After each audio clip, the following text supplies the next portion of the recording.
Hello, guys. Good evening. It is Friday, it is September, and it is the 4th of September. It is 2020. We're going to have some fun today, aren't we? We're going to be looking at Islam and we're going to be looking at different things. I am joined by Brother Makes a Good Point. Oh, good golly, dear, yes. If I look through the window, what do I see? See my good brother. Hello, Mr. Good Brother. How are you doing? I'm fine, thank you. If you got any ailment, remember I am medical doctor. I Oh, can of course, yeah, I forgot about that. eat 7 ajwa date, anything that you suffer, coronavirus, no matter what, you will be cured. At what dates? Ajwa date cure anything. Prophet Muhammad says so. Okay. We are making fun, and we're not supposed to do that. We're not supposed to make fun of dialects, but it's a funny dialect. I mean, I remember in places where Mr. Madvani was the big boss, and this is how I basically grew up, and so this is yeah. Okay, we Just are the Gin and Tonic Show. Yes, sir. just on that, I mean, I am from that background, so I'm actually mocking myself and mocking my dad, and that's pretty much how when I'm with my family, I speak anyway, and they're certainly not offended by it. They shouldn't be, because it's just a dialect, the same as if we go good day, mate. Same thing, it's just a dialect. Or if I say hello, good evening, or whatever. Sometimes I go into the Afrikaans background. So yeah, there are stereotypes. So this is what we do. We're waiting for Rob Speakers, who seems to Good have joined evening. us now. Oh, great stuff. Good evening, I've got, sir. How's it going? yeah, good. Just trying to get it working on my mobile phone. It seems like I have now. So, good evening to you. Good evening, Thunderous, and good evening to all the viewers. Stops and I have seen some remarkable nonsense over this past week that we happened to check online. So, we'll be glad to share that with you this week, or at least tonight. Yeah, we're going to have some fun. Now, there's a lot happening, and it's actually amazing. I can't keep track because I'm not, focusing on Islam all the time. And then Rob comes and says, watch this, watch this, watch this. And I'm going, oh my God, I can't keep up because then I've got my normal stuff and that I'm subscribed to. And then it's quite difficult to keep track of everything. And you see the stuff and it's so amazing and it's amazing. And then you see people, I mean, there are so many people now who are looking at Islam. If I think 10 years ago it was two or three of us, now it's like 20, 30, 50 people who are all looking at Islam. And there's people like Gondal, who is doing amazing work on the textual side. He is actually looking very deep into the different sources and coming up with amazing things. And then Abdul Samir is doing the same things. Introverted Smiles is now joining in. He has changed his tack and he's now, confronting people. So it's amazing how much is happening at the moment because Hijab kicked off this huge earthquake and he's now trying to divert. He's trying to get away. He's trying to hide, attacking others. And again, in the chat, I'm just seeing this here. This is interesting because Amin has lost the amount of death threats he has received because he doesn't pull any punches.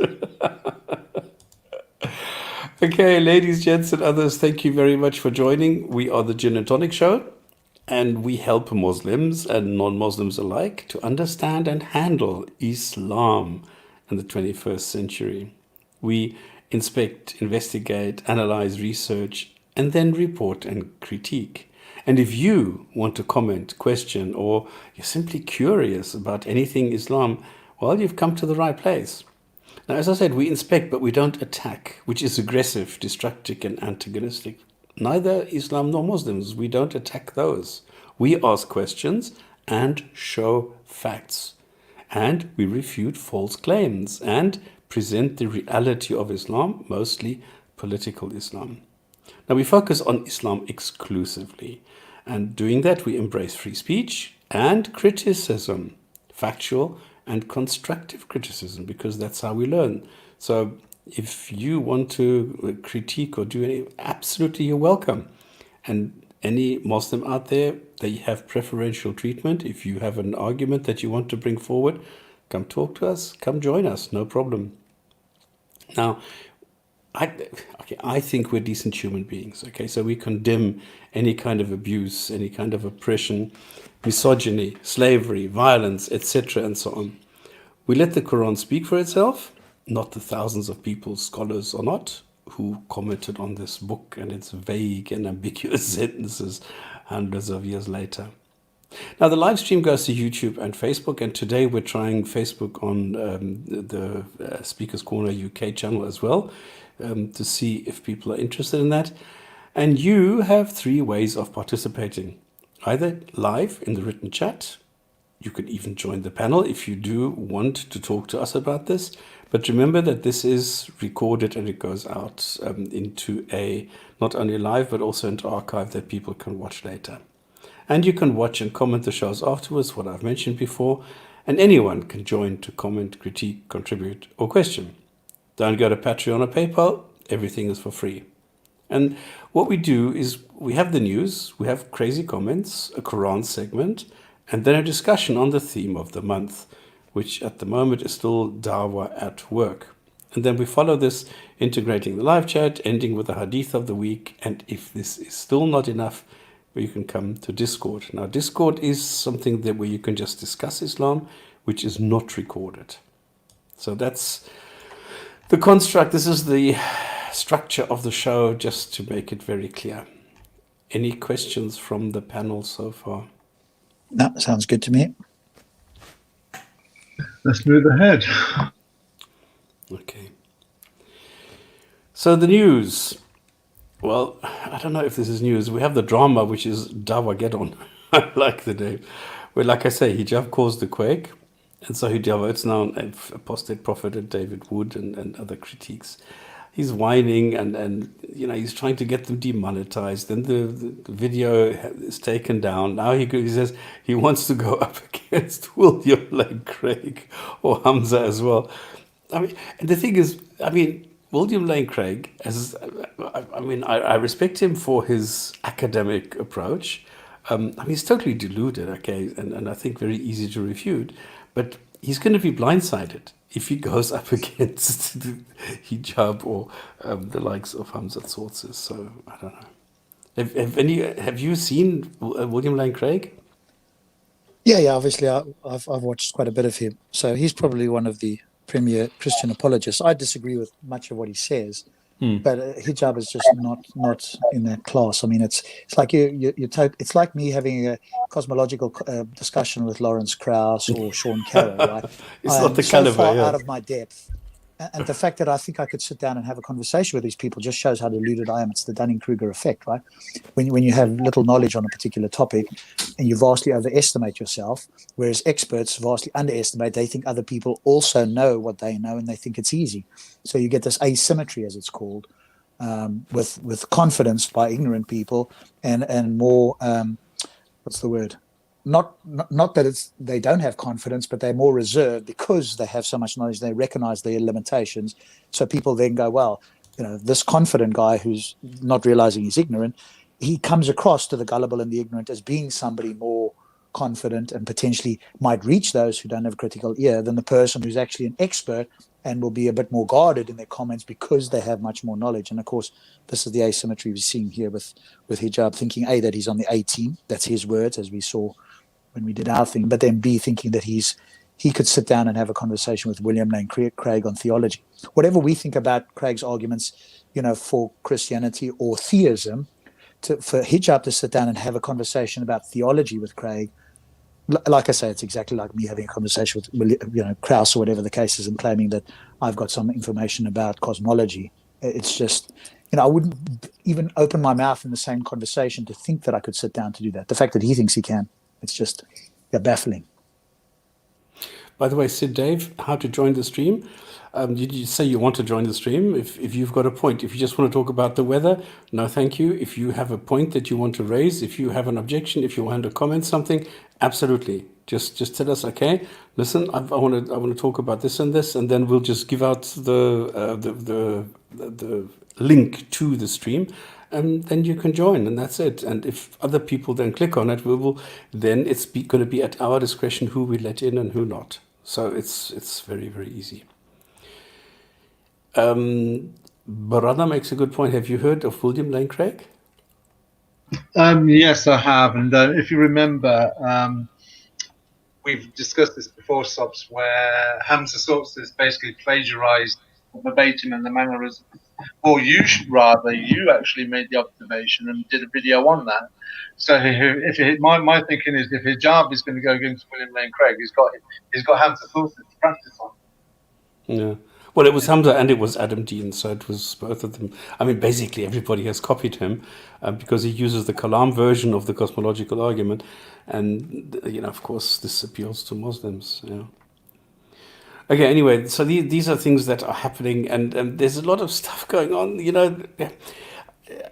We're going to show a short clip today, and we'll be discussing it later, where we show just how people see this. And this is a guy, he's a Muslim, an apologist. He's a kid who, with a chip on his shoulder, just like Hijab, he thinks, he's the bestest of the best. And in reality, he's just a, deluded kid. And what we're going to show is the way that he puts things together, the way that he sees things, and the way that he thinks he's making a point. And if we look at this, from a grown-up, from an adult point of view, he's not. But he doesn't see that.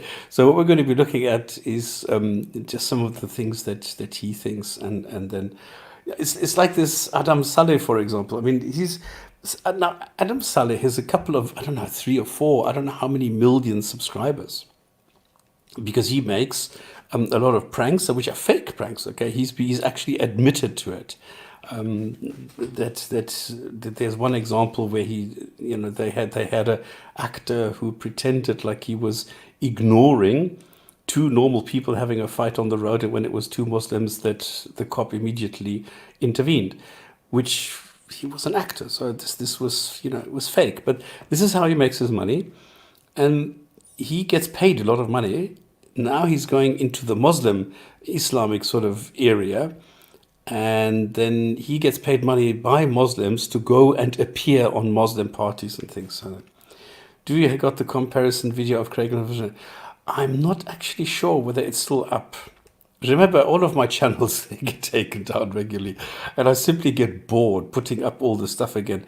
So it would actually be possible that it's not up, that I didn't re-upload it. I would have to do it. But it's not grand. It's just, one of the things, it's just one of the points that I'm raising, where I have William Lane Craig doing this thing with the Kalam argument, showing everything has a cause, everything that began to exist has a cause, the universe has a cause, so therefore the universe had a cause. And Hamza Sources does the same thing, Adam Dean does the same thing, and they actually copy the hand gestures of William Lane Craig. So it's not just a verbatim copy using the words, but actually the whole mimicry, everything on top of that.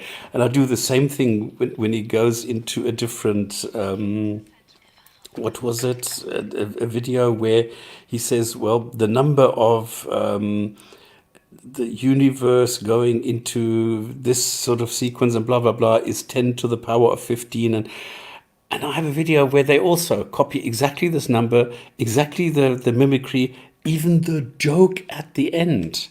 They are copying, and they don't even get it. So it's funny. This is exactly my point. This is why I came to the conclusion that they don't learn how to think. They just learn what to think. They just copy word for William Lane Craig from him, and then think they're making a profound point. And they're not really bringing anything new to the table. They're just copying it, The other thing is that as soon as you refute what William Lane Craig says, you have automatically refuted sources, Dean, Sabur, and all these other guys who copy this. So. I think the other thing... Okay. Can you hear me? The news. Oh dear, not. I have just 3 or 4 things. One thing is actually quite interesting. I've got a 50-second video clip on this. So at least 42 cases at the moment pertaining to blasphemy are registered across Pakistan in a single month. 42. That means more than one case a day registered on something You related can hear to me? blasphemy in Pakistan, I can hear you, Rob. according to data Doesn't compiled by Otherwise, Stops social can't. media. Stops, can you hear me? So this is No. frightful. Stops, can you hear us? Sorry, say again. I didn't get that. Can you hear me? Can you hear us? Can you hear us, Stops? Because I just had an outage of my. I need to change headsets because this one cuts out from time to time. Because if it doesn't hear anything for 2 minutes, it switches off. yeah, Rob's and myself just wanted to make a point on the Hamza William Craig stuff. Go ahead. You go ahead first, my man. Yeah, I think as well with the way that William Lane Craig he speaks what is to him, in my opinion, a very natural intellectual manner because that's the status of his mindset, his character, and his personality. Whereas with Hamza, Hijab, Sapur, and these guys, that is not their disposition, that is not their background, and that is not their personality. So you speak in that very intellectual, verbose manner, using words that basically the kind of audience that they normally speak to would not understand that kind of language.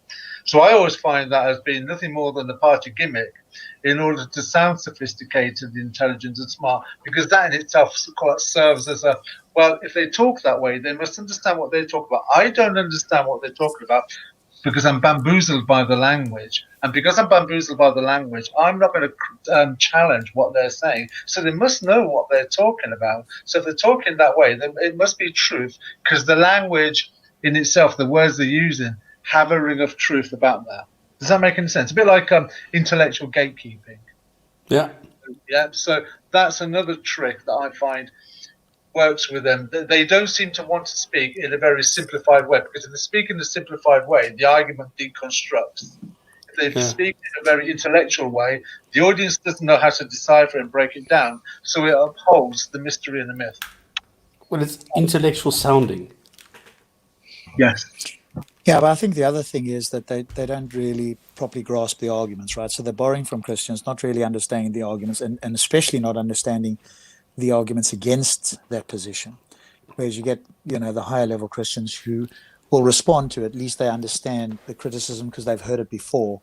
The Muslims either haven't heard it or they have heard it, but they don't know how to respond to it. So that also tells you that it's kind of like copying, but not having a deeper understanding of whatever it is they're talking about. And we could say, hey, we don't understand a particular topic, but we're not going to put ourselves forward as experts on the topic or talk in any depth on it, or we'd have a provisor, hey, I'm talking, and this is the level that I understand. I'm not Lawrence Krauss or whatever. So I can talk a little bit of cosmology, but I'm not going to claim to be, an astrophysicist or something like that. But I think if you try and present an argument, let's say the contingency argument, but you don't really understand the objections to it, and then you make silly statements that have been refuted years ago, then that just shows that you haven't really. It sounded good to you, you didn't really look at the refutations to it or the rebuttals to it. But again, remember who they're appealing to, right? They're appealing to a gullible and ignorant audience. There's sophisticated Christians in the West who have heard many of the philosophical and scientific arguments, so they're aware of it. But Muslims haven't heard that sort of stuff. And if you give them a simplified Ali Dawah version, hey, which is more complicated, my sock or the universe? In their mind, this is a knockdown argument.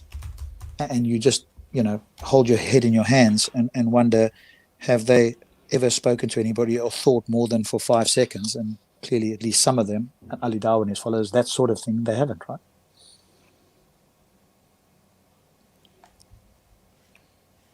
There you go. Exactly. It's not Iras who don't understand the words. Ira themselves don't know. And here Sabur not understanding the word counterfactual. Yeah, we have so many videos where we show this. There are so many examples demonstrating exactly this. So, and just a note, Detective Inspector Monkfish has done quite a bit of looking into Sabur's claims, so he's quite knowledgeable on the claims and where Sabur supposedly gets his quote unquote information from, or where it's cherry picked or quote mined or whatever the case is as well. So he's quite good at having gone into that particular area of looking into the deeper things, because obviously you can make claims about this philosopher says that or whatever the case is, not telling your audience that that's either a minority view or that there's a lot of debate on a particular topic to make it sound as if one philosopher, and again the gullible audience will go, wow, there's a philosopher who also agrees with us, well that must mean that it's true. And you go, whoa, hang on a moment. Take a step back there. Why don't you intellectually tell them that philosophy is not a knockdown position? Virtually every single philosophical position has got its detractors and its supporters. And if you go and look at, the full papers, for example, even on libertarian free will, which I think is, to my mind, I haven't heard a sophisticated argument, but again, I haven't read everything, so I'm not going to claim that I have. But to me, sounds like it's just not possible. You have about 13% of philosophers who side or lean towards libertarian free will, whereas 83% lean towards or accept some form of determinism or compatibilism. Now, you would think that, libertarian version of free will is just impossible. But if 13% believe that, then it can't be impossible. There must be something there that they're saying that's not just, a walkover. So, and that's what these guys won't say. They'll cherry pick a certain guy and then make it sound as if it's the entire or the majority view, and not pointing out that it's either an outlier or, as Detective Inspector Monkfisher said, cherry picked or quote mined, because they don't give you the context around. When you did it for him as well, Stops, when you went to research that one thing that he claimed about the machine guns, you found that it was completely not what was said at all. Yeah. But no. Well, I've done the same thing on his biology. I've done the same thing on his political. I've done the same thing on his philosophy. So I've done Subur a couple of times. But we'll see it again today, won't we? Anyway, when we go through it a bit later on, that there's the appeal to a few names, name dropping here and there, and realizing that their audience will never fact check it, and then they will just, because they've been taught what to think, they will repeat that like parrots to somebody else, and then sound like and pat themselves on the back because they heard some internet guy saying it and have never looked it up. And that's what the sort of most of the time, that's the sort of people that we're coming up against. And with that, I want to say hi to the chat. I think we're complete now, because it always takes a couple of minutes before people trickle in. Welcome to the Gin and Tonic Show. Thank you very much, you people. I really, really appreciate you guys a huge amount. Really, really good to see that there are people here who are interested, who are interacting. And like I said, if you have a point, if you want to raise something, if you want to discuss a certain issue, just tell us and we'll just drop the link, and then whoever wants to can come in and discuss this with us. This is not a Muslim censorship zone. This is a free speech zone. Anybody can come and talk to us. There is nothing here stopping anybody. We're giving everybody a platform. So we're not restrictive the way that Hijab is, for example, or the way Adam Saleh. If you look at Adam Saleh, for example, all his videos, no comments allowed, because you might get some negative comments. Hijab has 50 million views of something, but only 20 comments because so many people disagree with him. So he has to censor it. So he's not allowing any negative comments on there. I don't know, he's a narcissistic baby somehow, that he doesn't allow anything, but he has to go and, sort of create his own sort of thing. What do you call, sorry, the wrong one, this one. So he has to create his own positive image because he's not getting enough from his fanboys, and a lot of people are disagreeing with him. So I've just changed this layout because sometimes I see that StreamYard does not pick up the avatars and just shows white circles. So this is why. Okay, did you hear what I was saying? Because now I was on this funny headset that was cutting out. Did you hear what I said about the blasphemy cases in Pakistan? No, what was that? Sorry. There were at least 42 cases of, in other words, blasphemy cases in Pakistan in a single month, which means more than one a day, only on blasphemy, according to data compiled. For me, this is unbelievable that United Nations doesn't step in and say, listen, Pakistan, you need to stop. You need to stop this nonsense. It's ridiculous to go and punish somebody for talking about an imaginary figure. It's like, I'm insulting James Bond. Now, the funny thing is, and we're going to see this again and again and again, people don't understand the concept of an insult. Insulting somebody is impossible. You can say something, you can do something, you can make a gesture, you can do whatever you want, and somebody can take it up as an insult, even though you did not even intend it as such. Or you intend to insult somebody, but that person is not picking it up like that. Anything is possible. So there is no way that you can be held responsible if somebody else feels that they want to be insulted, if somebody feels that they don't want to be insulted by this. Like you can tell me that you want to go and have sex with my mother, this will not insult me. But if you tell this to some people, they will feel insulted. So this is very subjective. This is personal. And this is why this whole concept of insulting a God is ridiculous, because no God is going to come to me and say, oh, I feel so insulted. No God has ever done that. The same with the Quran. You cannot insult the Quran, because the Quran doesn't come and say, oh, somebody has insulted me. Or Islam. Islam can't feel or be insulted and tell people, listen, oh, I'm Islam and I'm insulted. Yep, totally agree.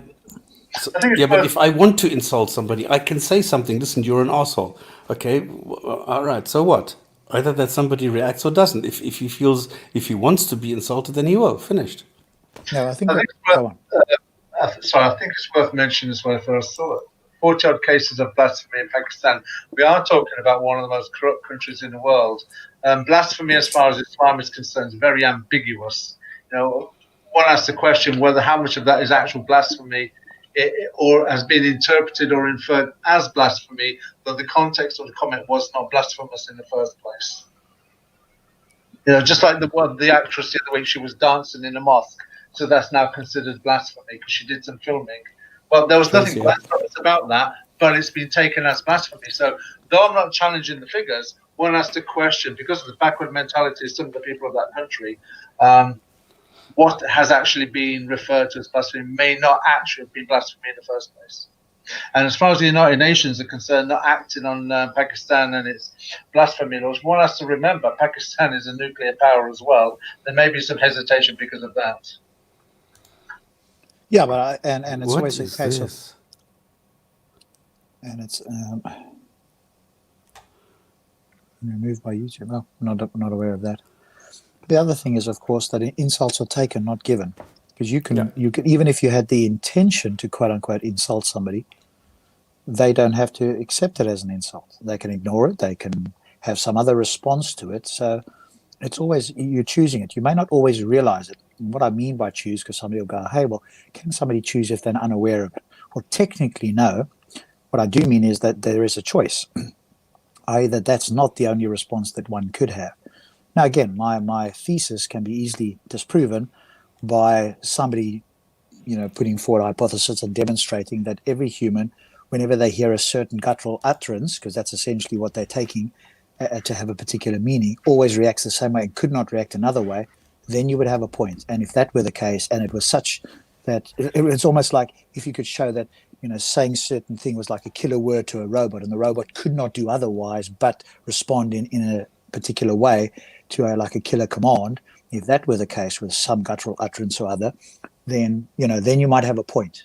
But since that thesis is virtually unprovable, if not to say impossible, since we all have different languages, it must mean that people are taking a subjective view on how they choose to represent and to make sense of certain guttural utterances in the language that they understand. And if one were to say exactly the same insult in another language they didn't understand, they wouldn't choose to have that effect, right? Because they've understood this language and taken X to mean Y, and then, okay, I'll have an emotional response to Y. So I think the thesis, is pretty much guaranteed in the sense of that you have a choice about what to do. And as long as you do, you then have a responsibility to feel something else. And I've always said this, right? And the response I've had over the couple of years that I've said this has been sort of downright comical, to going to the point of having a slippery slope, or as I call it, a black hole, because slippery slope just sounds too nice. But the actual implications of that fallacy is dire. So I prefer to say the black hole fallacy. Once you go past, the event horizon, there's no coming back from that. And so it's the same with that sort of thing. But we've dealt with it many times over the years, haven't we, here and elsewhere. Yeah. Okay, the next thing is Islam Web. This is quite funny.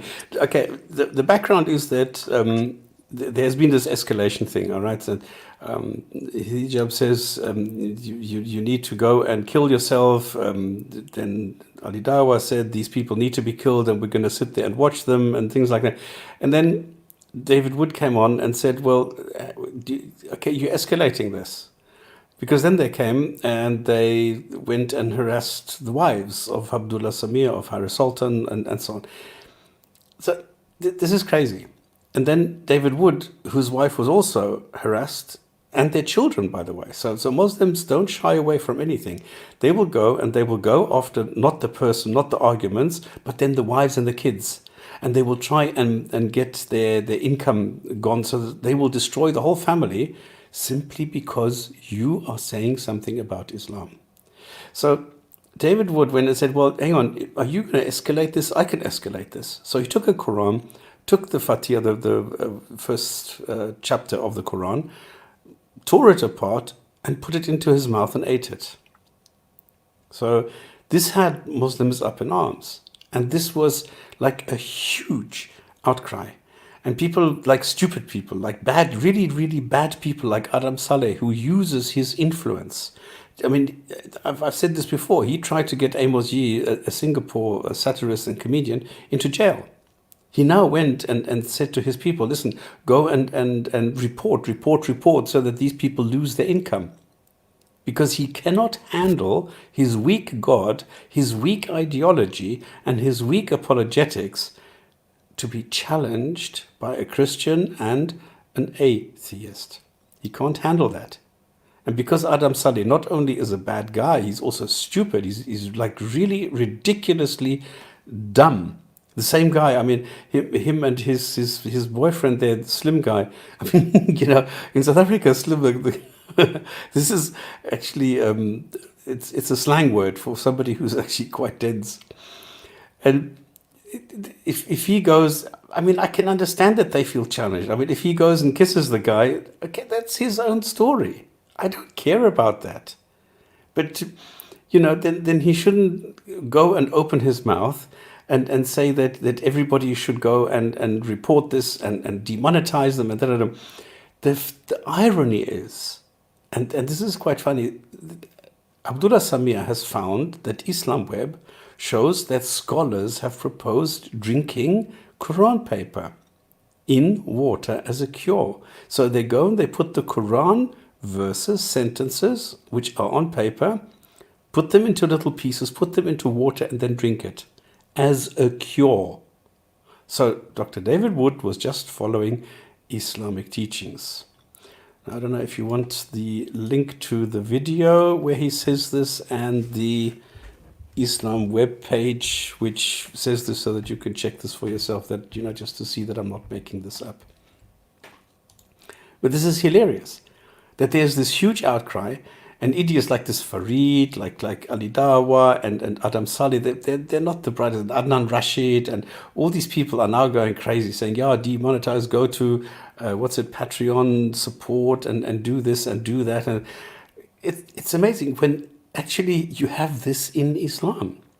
This shows you the level of, I don't know, idiotic responses, this knee-jerk reaction that people are having without thinking.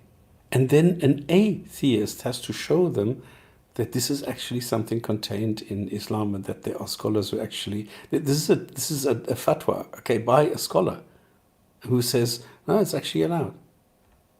That for me is amazing.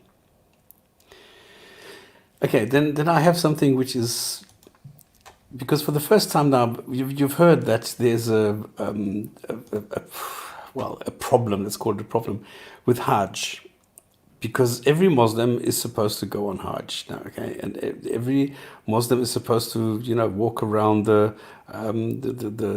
black stone, the Kaaba and things like that. So this year, this isn't possible due to the coronavirus. So gods have gone into hiding because they can't do anything. So what has happened is that people have said, okay, here's something that you can do instead, which is go on Hajj, but do a virtual Hajj tour.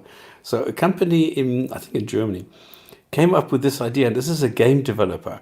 So they took everything from from the environment and said, okay, this is what it looks like. These are real pictures, and they modeled a 3D, a semi-realistic environment out of this. And this company, Biggie Tech, created a virtual Hajj so that you can go and create your own environment, your own dress, your own everything, and you can walk around there. I don't know if you can actually kiss the black stone, but this is something that is now happening in the 21st century because Muslims cannot go there and physically run around the rock there, run around the Kaaba. Now they have to run around doing it on the monitor, on the screen. And I mean, this looks amazing. This looks amazing. A brilliant game where you can go everywhere and do all the rituals. And I don't know if Allah is so happy if you do that, if this is like the real thing. I have no idea. I'm assuming you get the virtual stampede with about 70 people dying, the virtual or the virtual flooding and the other virtual stonings and things that take place. What about the after Hajj show, like the decapitations and the removal of hands for shoplifting? Do they feature, or is that like an optional extra? You pay £10 to get.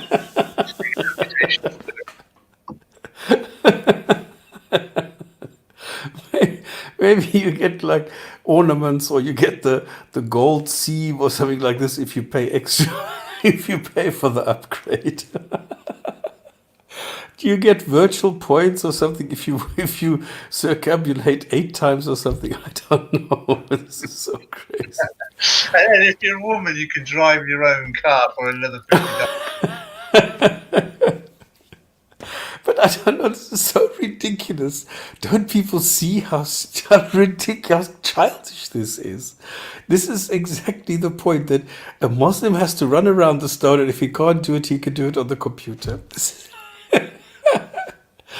Oh, this is so silly. This is so silly. I can't believe that anybody will take this seriously, really. Rob, what is your idea there?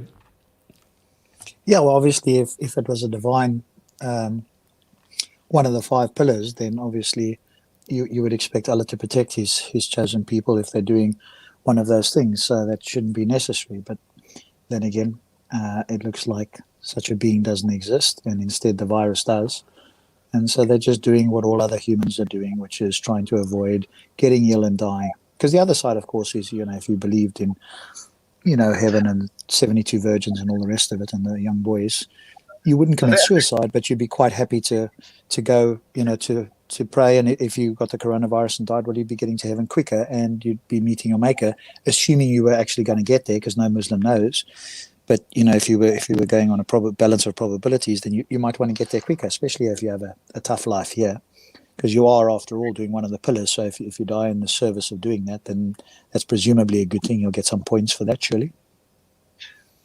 I think Dragon Power's got it right as well. If your energy is going low, press X and you get to drink some camel urine. Praise you mean. Or P for P.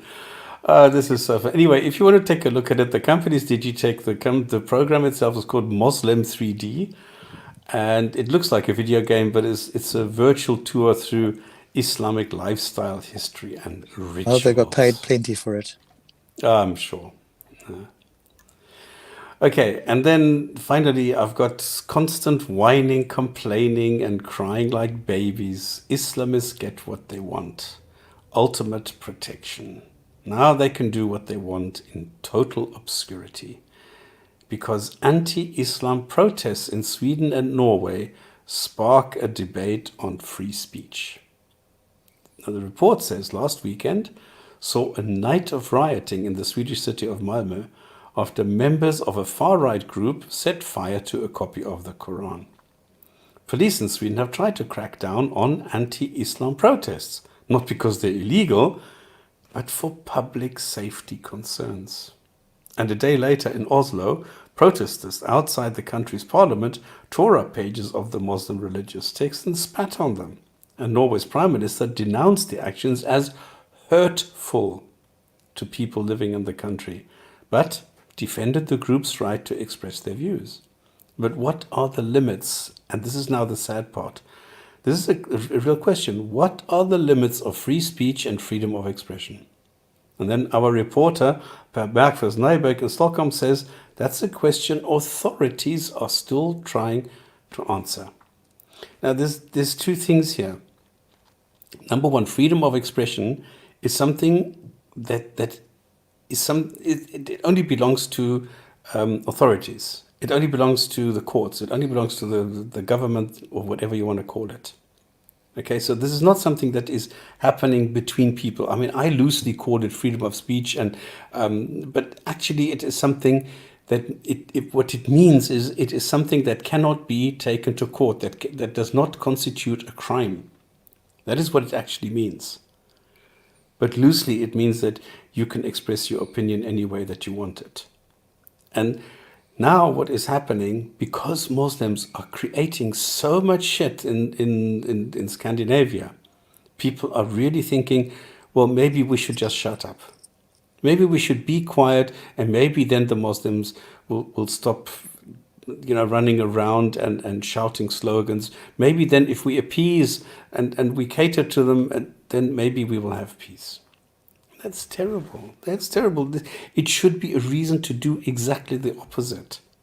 We should have every time, we should have a day for drawing Muhammad, for blasphemy, a day for this, a day for... We should do the things we are not allowed to do according to Islam. And this is my opinion. What about you guys? I think when you're talking about Denmark and other countries, that's solely when you just said there, it's about allowing them, giving into them and such. But I've said this, and I'm sure other people have thought this as well. There's been 1,400 years of history of Islam and its influence when it's been in a minority, when it's been in equal numbers, and when it's been a majority. It surprises me to listen to people who think that Islam should just be given a free pass, because when you do that, all you do is empower it. Yeah. That's what you're doing. You're strengthening it, and you're weakening your situation, your power, your influence, and your stand. You're weakening your own resolve. And it's almost like smoking. You can have that one cigarette, it won't hurt you, but pretty much you'll get to the point where the damage is done and there's no coming back. And Islam is like that. You're granting it influence. It's like smoking a cigarette. The more you smoke, the more damage it's going to do, and you'll get to the point where it's a cancer in your society. And there isn't a location on earth where Islam as a community, where it started to manifest itself, doesn't start behaving like that cancer. Name a country anywhere, and you've got the same. It's not just one type of problem. You're finding the same systematic problems wherever you go: schism, tension, controversy, lack of cohesion in the community. And then you start finding the sex crimes, the drug crimes, the political, if like the manifestation of a political ideology to gain power and traction within the country that is not it's now becoming indigenous inside. So I find it surprising that these people in power are looking at Islam and thinking we'll give into it anyway, when there's 1,400 years of it being corrosive. Rob, your input? Yeah, and I think once you, it's like with a child, right? Once you relax the boundaries, there's a constant push to see where the boundary is, and if there isn't, eventually a child runs amok. That's just kind of how at least some children are. And I know parents who how do they, what's the term? They parent by child's consent or something to that effect. I can't remember the exact word. In other words, whatever the child wants, they get. And I think there's this unfortunate habit, certainly in the Western world I see, of trying to appease some minority groups in the sense of for their feelings. And some Muslims, or certain Muslim groups at least, are like that. Again, this is not every Muslim. Some Muslims are okay with you. They're much more rare, but some Muslims are okay with you critiquing the Quran or drawing Muhammad or whatever. They'll ignore it. But those are sort of slightly more advanced Muslims that have recognized that this whole how this works. But the majority don't. And as you quite rightly said, the quote by that guy, you hurt. What is the quote? The exact quote that you quoted there, hurting people's feelings. Hurtful. Well, hurtful would imply that there's some pain involved. And and clearly there isn't physical pain, so the only thing you can have is an emotional pain. And if that's the case, that's a choice that you could have. But again, that's the black hole fallacy. I could say to the Prime Minister, well, it's painful to listen to you say that. I'm in extreme emotional pain. I do not want you to say that again. By your own standard, you have caused me, or I've chosen, rather, is the more correct way, to feel extreme emotional pain now. So in that sense, I'm going to allow you to speak, but really you shouldn't. And there will be no argument against it. This is a knockdown against anybody. Whenever I've tried this, of course, the attempt at pushback is hilarious because the slippery slope, or black hole fallacy, as I call it, applies equally unless you can overcome special pleading and say, no, but in this special case, I'm special, and here's my argument. I've never heard one that can do that. So, that I'd stand up in Parliament and go, okay, I'll play your game and I'll do the same thing. What are you going to do now? Are you going to stop talking about this? And of course he won't, which violates his own standard, in which case it reduces the point to absurdity. That's all we need, is a reductio ad absurdum, reduce somebody's viewpoint to absurdity, showing them by a counterexample how it reduces to absurdity, and the slippery slope is a great example of that. So, go on. I was going to say that I think there's something else that needs to be added as well. Unlike, say, atheism, Hinduism, Christianity, Judaism, and all the other religions, if you insult them or if you infringe on their freedoms, there isn't a violent backlash to it. Whereas with Islam, you do get that. I mean, with Islam, people actually die if you insult enough or if you insult in the wrong way. And in some countries, it behaves with impunity. And there's been too many terror attacks in the past 20, 30 years for minor reasons by the religion of Islam. I mean, minor, naming a teddy bear Mohammed. That when you're naming a teddy bear Mohammed and there are riots, those are real riots, and nobody wants that in their country because real people get hurt. Because if you start curbing the freedom of Islam, there could well be a backlash where people get hurt. And who will be to blame then? Islam won't be to blame. People will blame the government for putting that infringement on Islam, and as a result, people have died as a result of that. So there is that fear as well, perhaps. Yeah. I'm being called a Hindu god as sexy, and he's having loads of death threats. Yeah, This is I saw also that. this is weird. This is so weird. We are in the 21st century, people. What the hell is going on? I don't get it. Come on, wake up. Yeah, it isn't just Yes. Muslims, right? I think Thunderous is No. right there. I mean, Christians have overcome this. They might complain on occasions, but nothing like what you hear from Muslims, and apparently some Hindus. I don't know to what degree Yes. Hindus do that. So Hindus are all very well at critiquing Islam, but then when it goes the other way and you do a sexy picture of one of the Hindu gods, which is just another mythical creature, now they suddenly behave like the Muslims that they were jeering previously, which is of course entirely hypocritical. Oh boy. Okay. Let's quickly go through some crazy comments. Oh, we're And gonna this love week, these. I mean, it was not difficult to find any, this is for sure. Okay, Rob, you take these ones. All right, I can't see them that well on my phone, but I'll do the best I can here. Oh, okay, no, then it's fine. Because this is from Mohammed Hijab. And by the way, you need to watch out because there are two Mohammed Hijab accounts on Twitter. They both look identical, except the @Mohammed Hijab of the real one is in lowercase, and in the fake one is capital M, capital H. But you need to be careful because they are, the guy who's, or woman, I don't know who's doing this, is very good at copying this. It really looks identical, and the contents is so over the top that it actually sounds real again. So this is quite funny. I was looking at this and I thought, hang on, which one is the real one now because of the contents? But you need to be aware of this, just in case. Okay, so this is Mohammed Hijab, the scholar, the intellectual giant. They call me a thug, and he presents here thug, and he doesn't.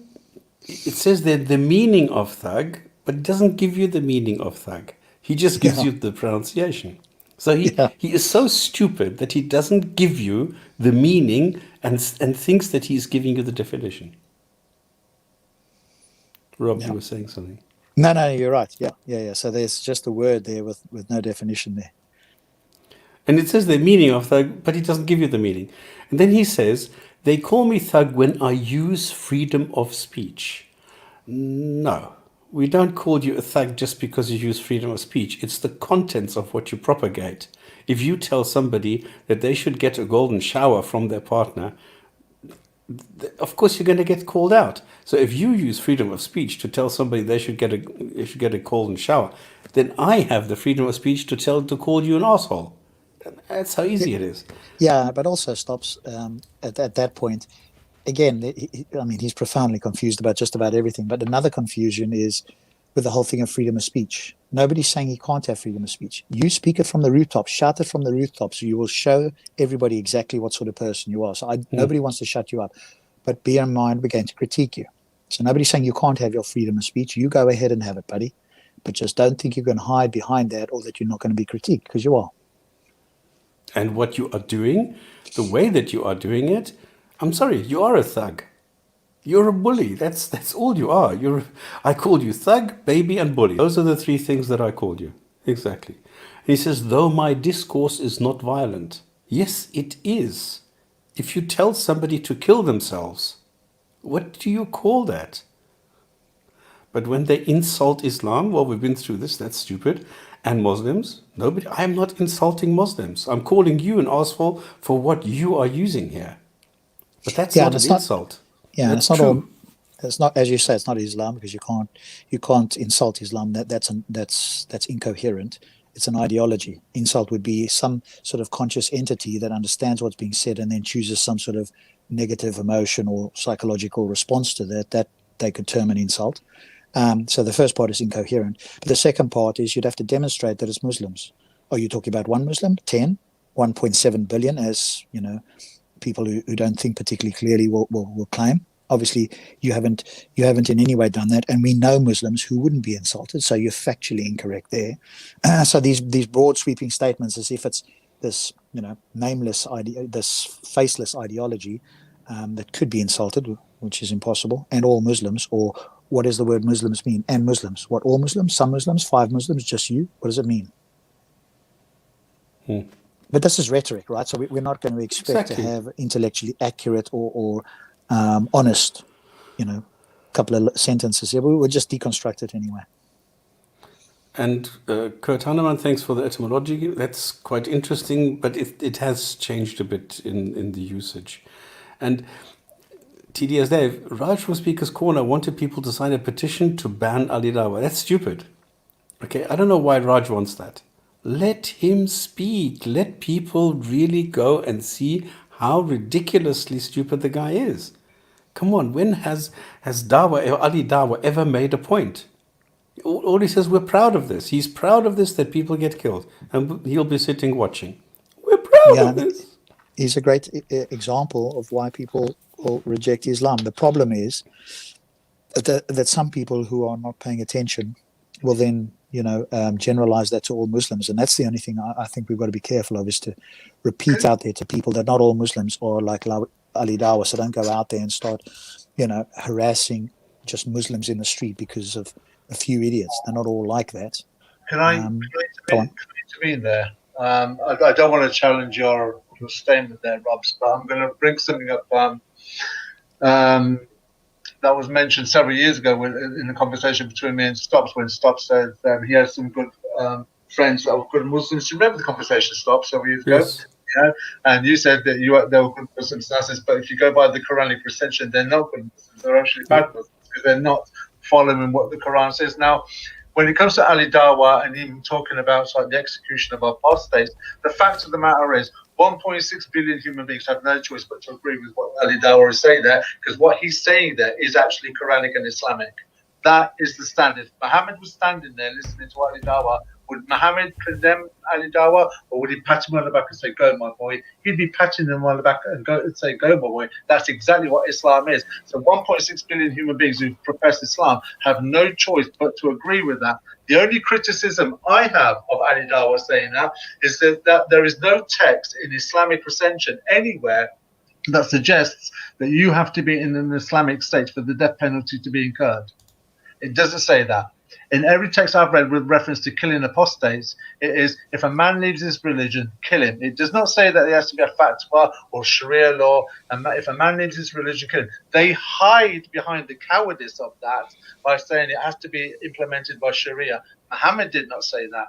The reason being, they can't kill people in England willy-nilly with impunity, because then they'll go to prison for 20, 30, 40 years. That will be the state. And these cowards don't have the strength in character to come to men like me and come and put a knife to me and try and enact that enforce that law. They lack the strength and courage. I have the courage to stand there and face them. They don't have the courage to act out on the will of their God. That's why they say it has to be in an Islamic country. So though I deplore what he's saying, fact of the matter is, from an Islamic law, he's actually telling the truth. If a man leaves his religion, kill him, and he's quite correct in that. So all the other Muslims, the nice ones, the kind ones, the one that what you work with in your office, nice guy, I'm sorry, but just because you eat a few samosas in a week and then you profess to be Islam does not mean to say that just because they're nice, then they're going to be against the Islamic law. They just don't know that that's what Islam teaches. That's the difference.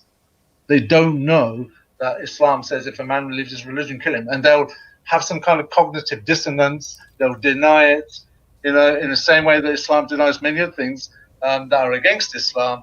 This is just another thing that many Muslims would deny. But you go to an Islamic controlled country, well, look at Pakistan. Are they denying the apostasy law over there? Do they deny it in Saudi Arabia? No, they don't. There's no truth in it. Yeah. And look at the way he says, my discourse is not violent. And then he says, be rough with these intellectual delinquents. That is best for them. So within like 3 sentences, he contradicts himself. Congratulations. Okay, next one. Rob, do you want to... No, you can't see this probably. This is somebody capturing Christianity. He says, are you open to coming on my show with David Wood to discuss your current debacle with him? Viewers could hear both perspectives and make up their own mind. Which is, I think, very fair. Very, very nicely worded, very open, very, cordial, no problem. And Mohammed Hijab, being the baby that he is, says, I would love to come on either, me or Hamza Tzortzis. I would love to come on either, me or Hamza Tzortzis. This is his grammar or what. He always says, well, you don't speak English, I do. And then he comes up with this kind of grammar. To discuss matters with William Lane Craig. Now, number one is Dr. William Lane Craig, okay, Dr. Craig. My interest is the Genesis narrative in the Bible. My view is WLC's view undermines Christianity and Hatzotz's the conceptions of God. You can have either of us or both of us. So there's a guy inviting him to have a chat and to hear his side. And all he's doing is saying, I'm not interested in talking to you. I want to talk to Dr. Craig. Yeah, he wasn't invited. This is what we were talking about earlier. Yeah, he wasn't invited for that. It's got nothing to do with it. He's trying to shoot way above his belt here. And that wasn't what he was offered to come on for. He'll never get to debate, hopefully, with Craig. I mean, unless Craig really wants to lower his standards. And nobody's interested in that. Maybe he is, because he thinks he's got a good point there, but nobody else is interested in that. That wasn't what he was invited for. It's like inviting somebody over for tea and they say, do you know what, actually I want to come over and play rugby with my mates out in the backyard. Well, we didn't invite you for that. Crazy.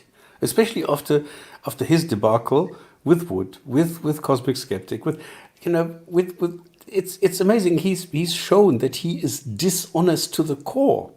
He's prepared to lie, he's prepared to deceive, and then he says, oh, well, I want to have a debate with William Lane Craig, when he has just shown that he can only do his clown act. He's never refuted anything. And then he goes and says, well, I want to speak to William Lane. I can't understand it.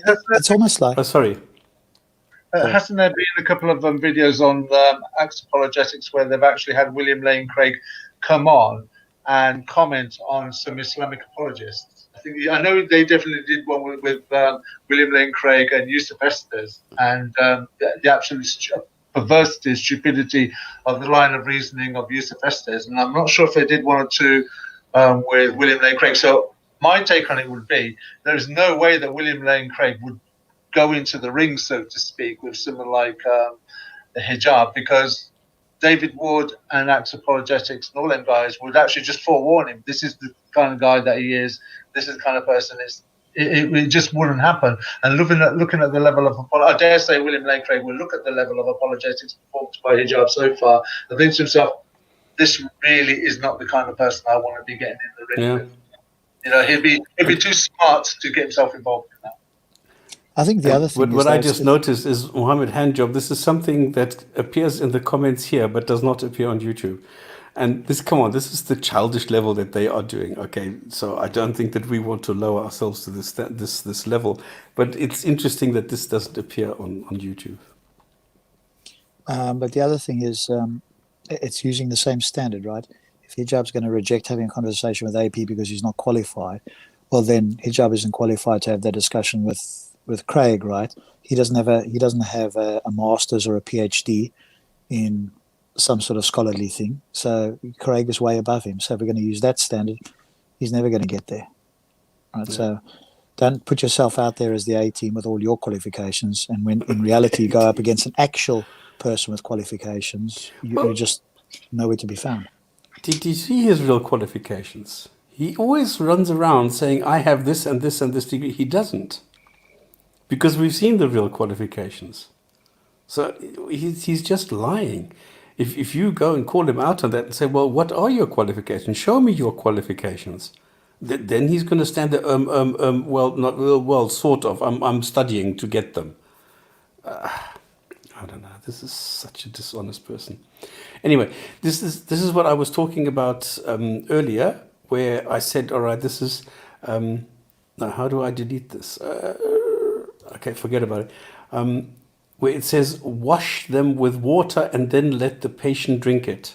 In other words, that a group of righteous were of the view that it was permissible to write verses from the Koran, wash them with water and let the patient drink it. So this is from Islam Web, and I gave you the link, and there you go.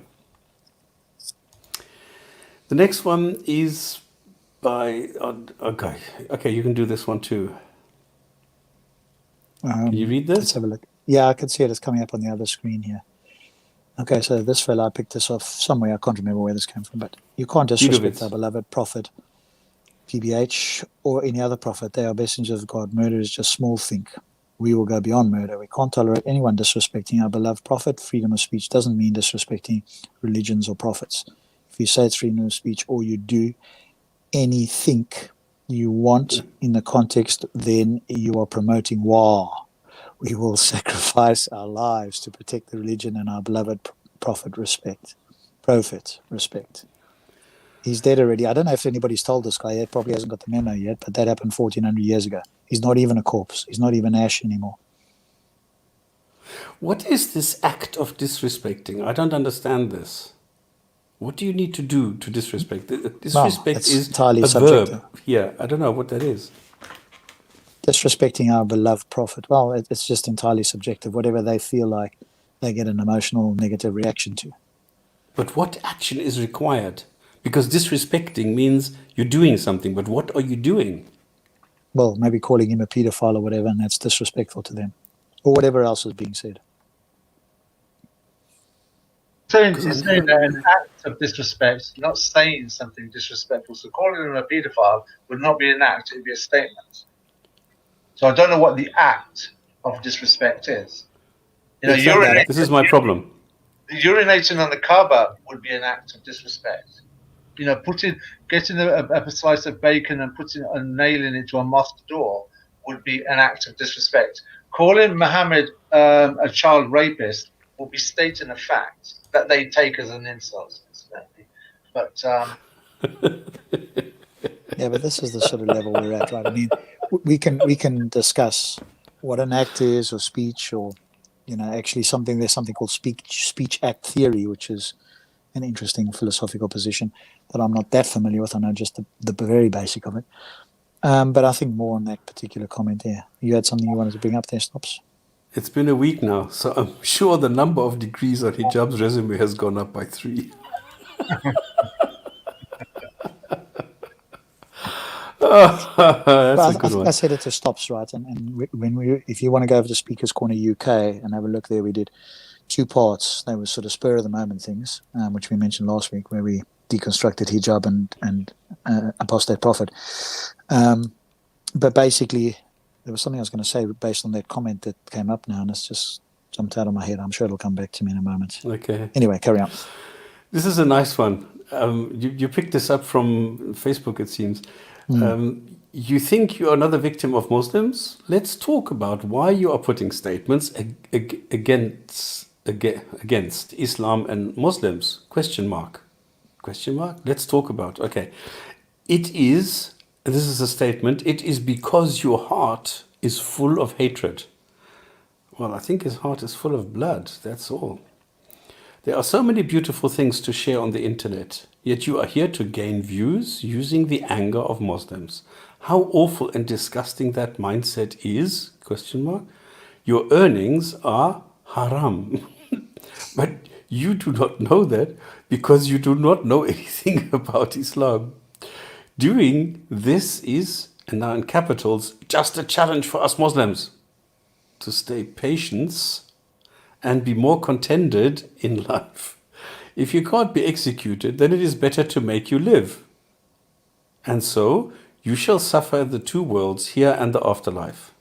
May Allah guide all the Muslims' heart. We are not perfect, but we know our religion is. You will just pass by us. Be careful.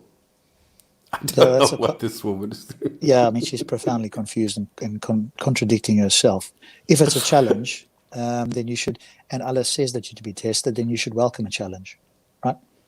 If you shy away from a challenge and you've been put here to have a challenge, then you are not doing what you are supposed to be doing.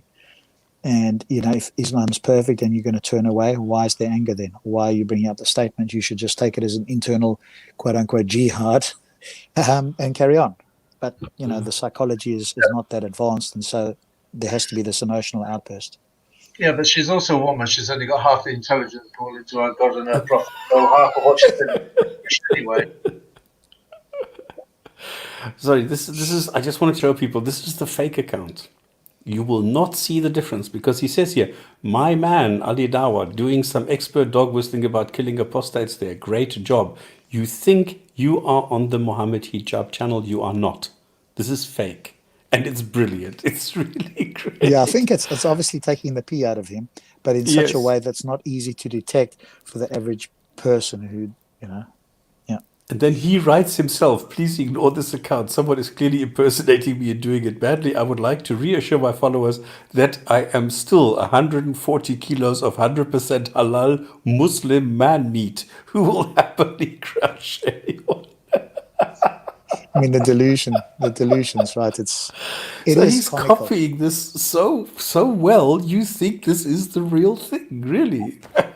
Did he just call himself 140 kilos of man meat? I think he said this somewhere. That's the kind of comment I'd expect to read in a phone box on a card for like gay chat. Man meat. Anyway, this is quite funny. So if you're on Twitter, beware of this. There are fakes, but this is so well made. I think it's brilliant. Okay, so this is Introverted Smiles, and he retweeted something by Sarah. You can read this. This is yours. Yeah. Or is it mine? No, I think it might be mine. You're right. Many Hindu nationalists are like that, but not all. I would support Muslims if they kill all ex-Muslims. So again, there's support for killing of ex-Muslims. Wow. But nothing violent at all. It's yours too? Oh, I'm just waiting for it to come up so I can see it on the other screen here. Oh, there we go. Shame on Amr Navabi and others who desecrate the Quran. As everyone knows, the beloved Prophet who smashed the 360 idols around the Kaaba would never disrespect other persons' sacred symbols like this. No, just read that again yourself. And this was posted as like somebody's just contradicted themselves and not realized it. So we'll just read it again. Shame on Amr Navabi and others who desecrate the Quran. As everyone knows, the beloved Prophet who smashed the 160 idols around the Kaaba would never disrespect other person's sacred idols. You can only assume that the person didn't realize what they were saying, or they're trolling, one of the two. Nah, this is David, come on. the 160 idols would be trolling. No, but that was I think that was actually a quote from somebody else. But And this is he just exactly the reposted. kind of sarcasm that Dr. Wood, I find it so hard to call him Dr. Wood, because, you know, you're so familiar with these people that obviously you call them by their first name because you see them like every day, and this is so it's quite funny. Anyway, this Dr. Wood, this is the kind of sarcasm that he would offload. Yeah. He doesn't talk like a doctor, though, does he? I mean, he talks like the guy you would go to the pub with. Yeah. What's he a doctor in? Philosophy, isn't it? No, Really? it's Christian No. Christian philosophy. Is it Christian philosophy? Okay. Is it? Okay. Or was it No. psychology? I thought it was psychology or philosophy, one of the two. We Not can have based that conversation another day. How many of you were Allah when he was in the fire and bush when he spoke to Musa? How many were your Allah? How many were your Allah when he was in the fire and the bush when he spoke to Musa? This is obviously one for you, Stops. Yeah, this is somebody, I mean, I understand the intent. This is a comment in the discussion with Apostate Prophet, and he thinks everybody there, if they are not Muslims, they must be Christians. So he's saying, well, how many gods were there when he was in the bush when he spoke to Moses? Because this is obviously another jab at Trinity, because this is all Muslims can do. They can only disparage Christianity by speaking about the Trinity. That's all. So I thought that was quite funny. That's crazy comment, typical. This was somebody who's telling me, how do you know all these people were not born there? And secondly, if the far right didn't, and this is about the in Norway, about the riots there. And I said it's despicable that a minority can cause a whole country to go up in smoke. So he says, how do you know that all these people were not born there? And secondly, if the far right didn't go to that particular place to desecrate the Quran, don't you think people will be fine like they have been prior to this incident? Where is your common sense, sir? So it's your own fault. If you desecrate the Quran, you are asking for it. So don't desecrate the Quran or else. That's the message. And then finally, this is a comment made to Mohammed Hijab. Your name should be Mohammed Jihadi. Love your style, how you get in war with such people. And this is exactly the sentiment. This is exactly the kind of thing that you get from Muslims when they talk about these things. This is what you always get. Jihad? No, it's not about war. Jihad is just about your personal sacrifices. So, yeah. It's I don't know, it's sick. All right. Should we continue to the next? Yeah, we better get through the hadith, the Quran Can I- verses The quickly. Quran It's- quickly we're today, running yeah. quite late now. I was going to say, I'll bring up next week then. I wanted to. Or should we skip the Quran for today and do it next week? Can do. Oh, it's no big deal. I mean, the work I could put in is okay. It will wait until next week.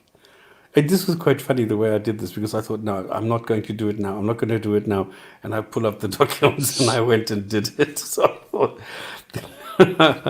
so that was quite funny how I went. Bless him, we've got our favorite troll here who wouldn't know the difference between subjective and objective if I asked him. Cash But 22, thinks that yeah. he thinks that he's got something objective about morality. I mean, he's still under that illusion. I've tried to educate him, but there's certain people that it just either doesn't penetrate or it goes straight in one ear and out the other without actually making connection with the brain. So it's like it's empty inside. So what can you say? Later But go earned a on then. doctorate in philosophy from Fordham University. Yeah, but I'm sorry, if David Wood has a doctorate in philosophy, Really? then he is a little bit underrepresenting himself. Anyway, we can always talk about that at some point. All right, let's go and watch the video. Yeah, I think we need to get to the Quran like at 9 o'clock latest. Otherwise, it gets so late for that, doesn't it? Unless we just want to run late today, that's fine as well. Yeah, because we had so much fun now with the crazy comments. Just before we go any further, can I just comment on that one? Can't hear you. I think you walked away there, mate. Try again. Yeah, there was just something I wanted to comment on that I saw in the news earlier on. This will only take 2 minutes. There was the Pakistani guy who murdered 2 women and he dumped their bodies in the freezer.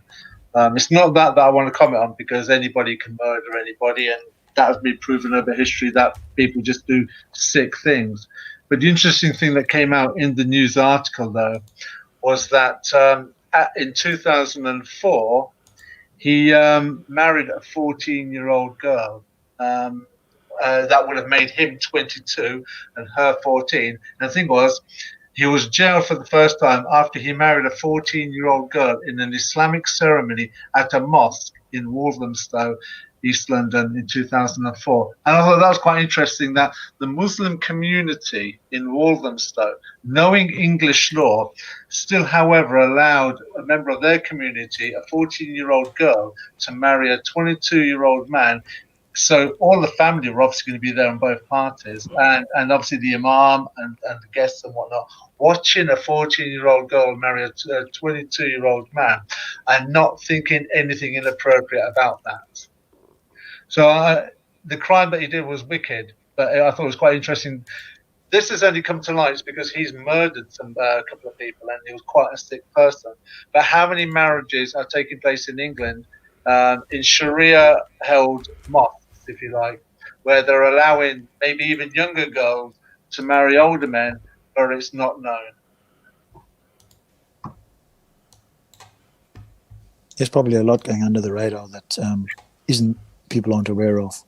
Absolutely, and the news article for me was kind of like, well, there's an example, an official example in the newspaper, that when see people like Stops or yourself or myself comment on these things, oh, you've got no proof, or you've got no proof, you've got no evidence, where's your evidence? Well, here's an example of a news article that's brought this out, of a man doing this in a mosque. He didn't run off and run up to Scotland, Gretna Green, not that you can do that anymore, but go off to Gretna Green and get married, behind everybody's back, and it's too late now.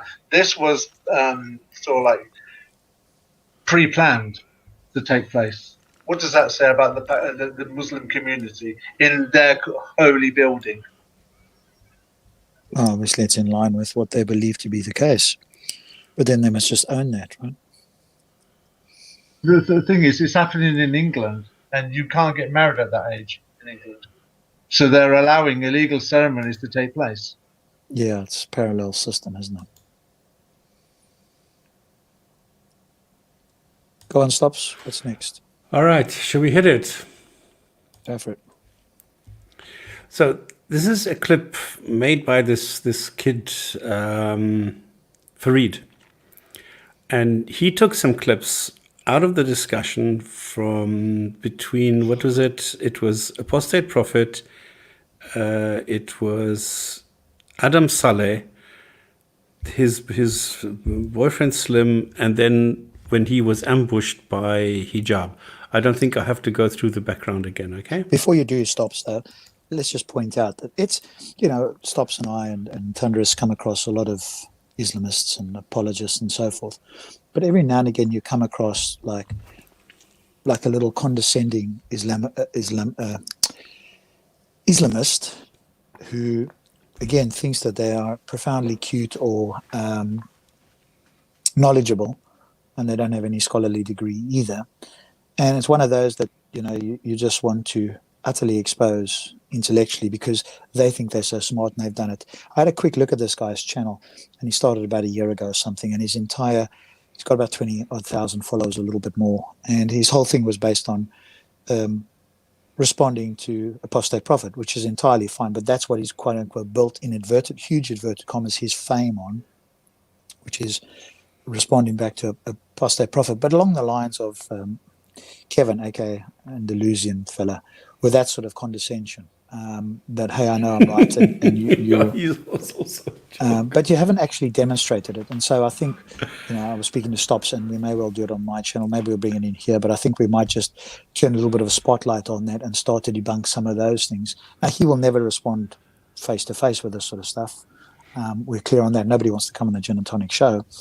Maybe they'll come onto the Speaker's Corner channel, whatever the case is, because maybe that to them that's not quite so scary. I don't know, but it'll still be Stops and I, and if Thunderous wants to come, he's more than welcome.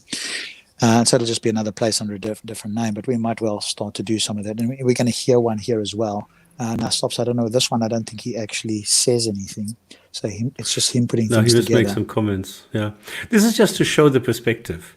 And Kutanaman just put this here. Mohammed Hijab holds a degree and master's degree from Queen Mary University. I don't know if this is a real high-level place. I don't know. He studied politics and then completed. So he didn't do anything. He just completed a master's degree in history. That's all. So, okay, big deal. So it's not surprising that he knows absolutely nothing about science, nothing about philosophy. The thing is, what I see, he's just sort of skimmed over some names, and he drops names like Russell and Benson and I don't know. He just drops them. And he loves John Stuart Mills, and he thinks he's wonderful. But the thing is, he's just gone into, like sound bites. So there's like two topics which he knows.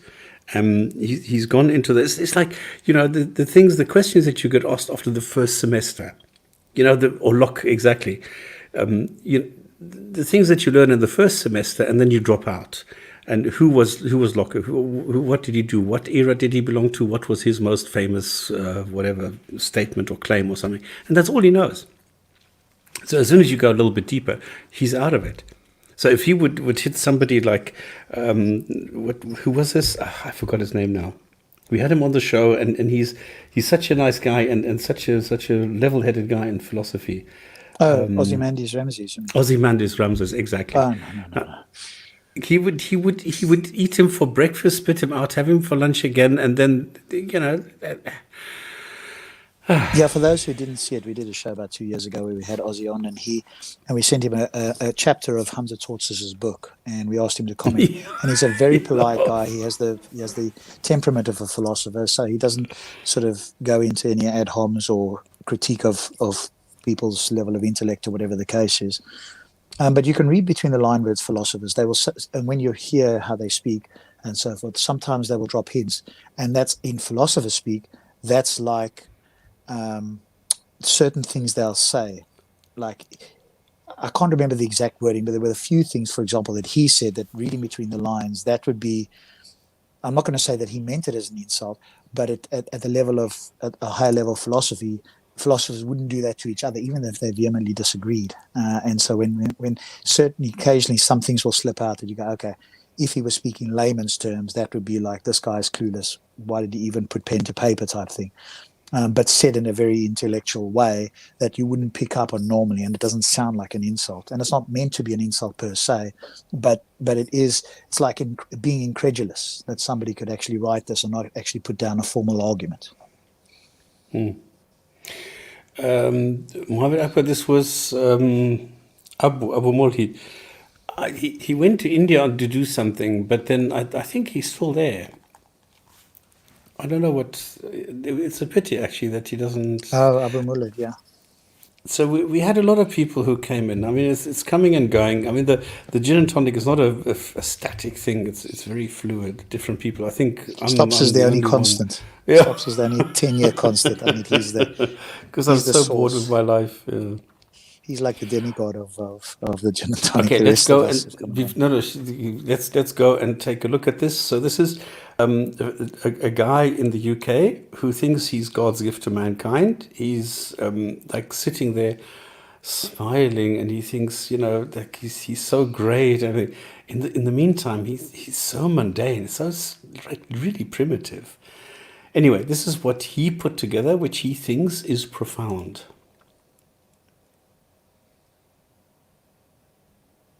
We're not hearing anything, Stops.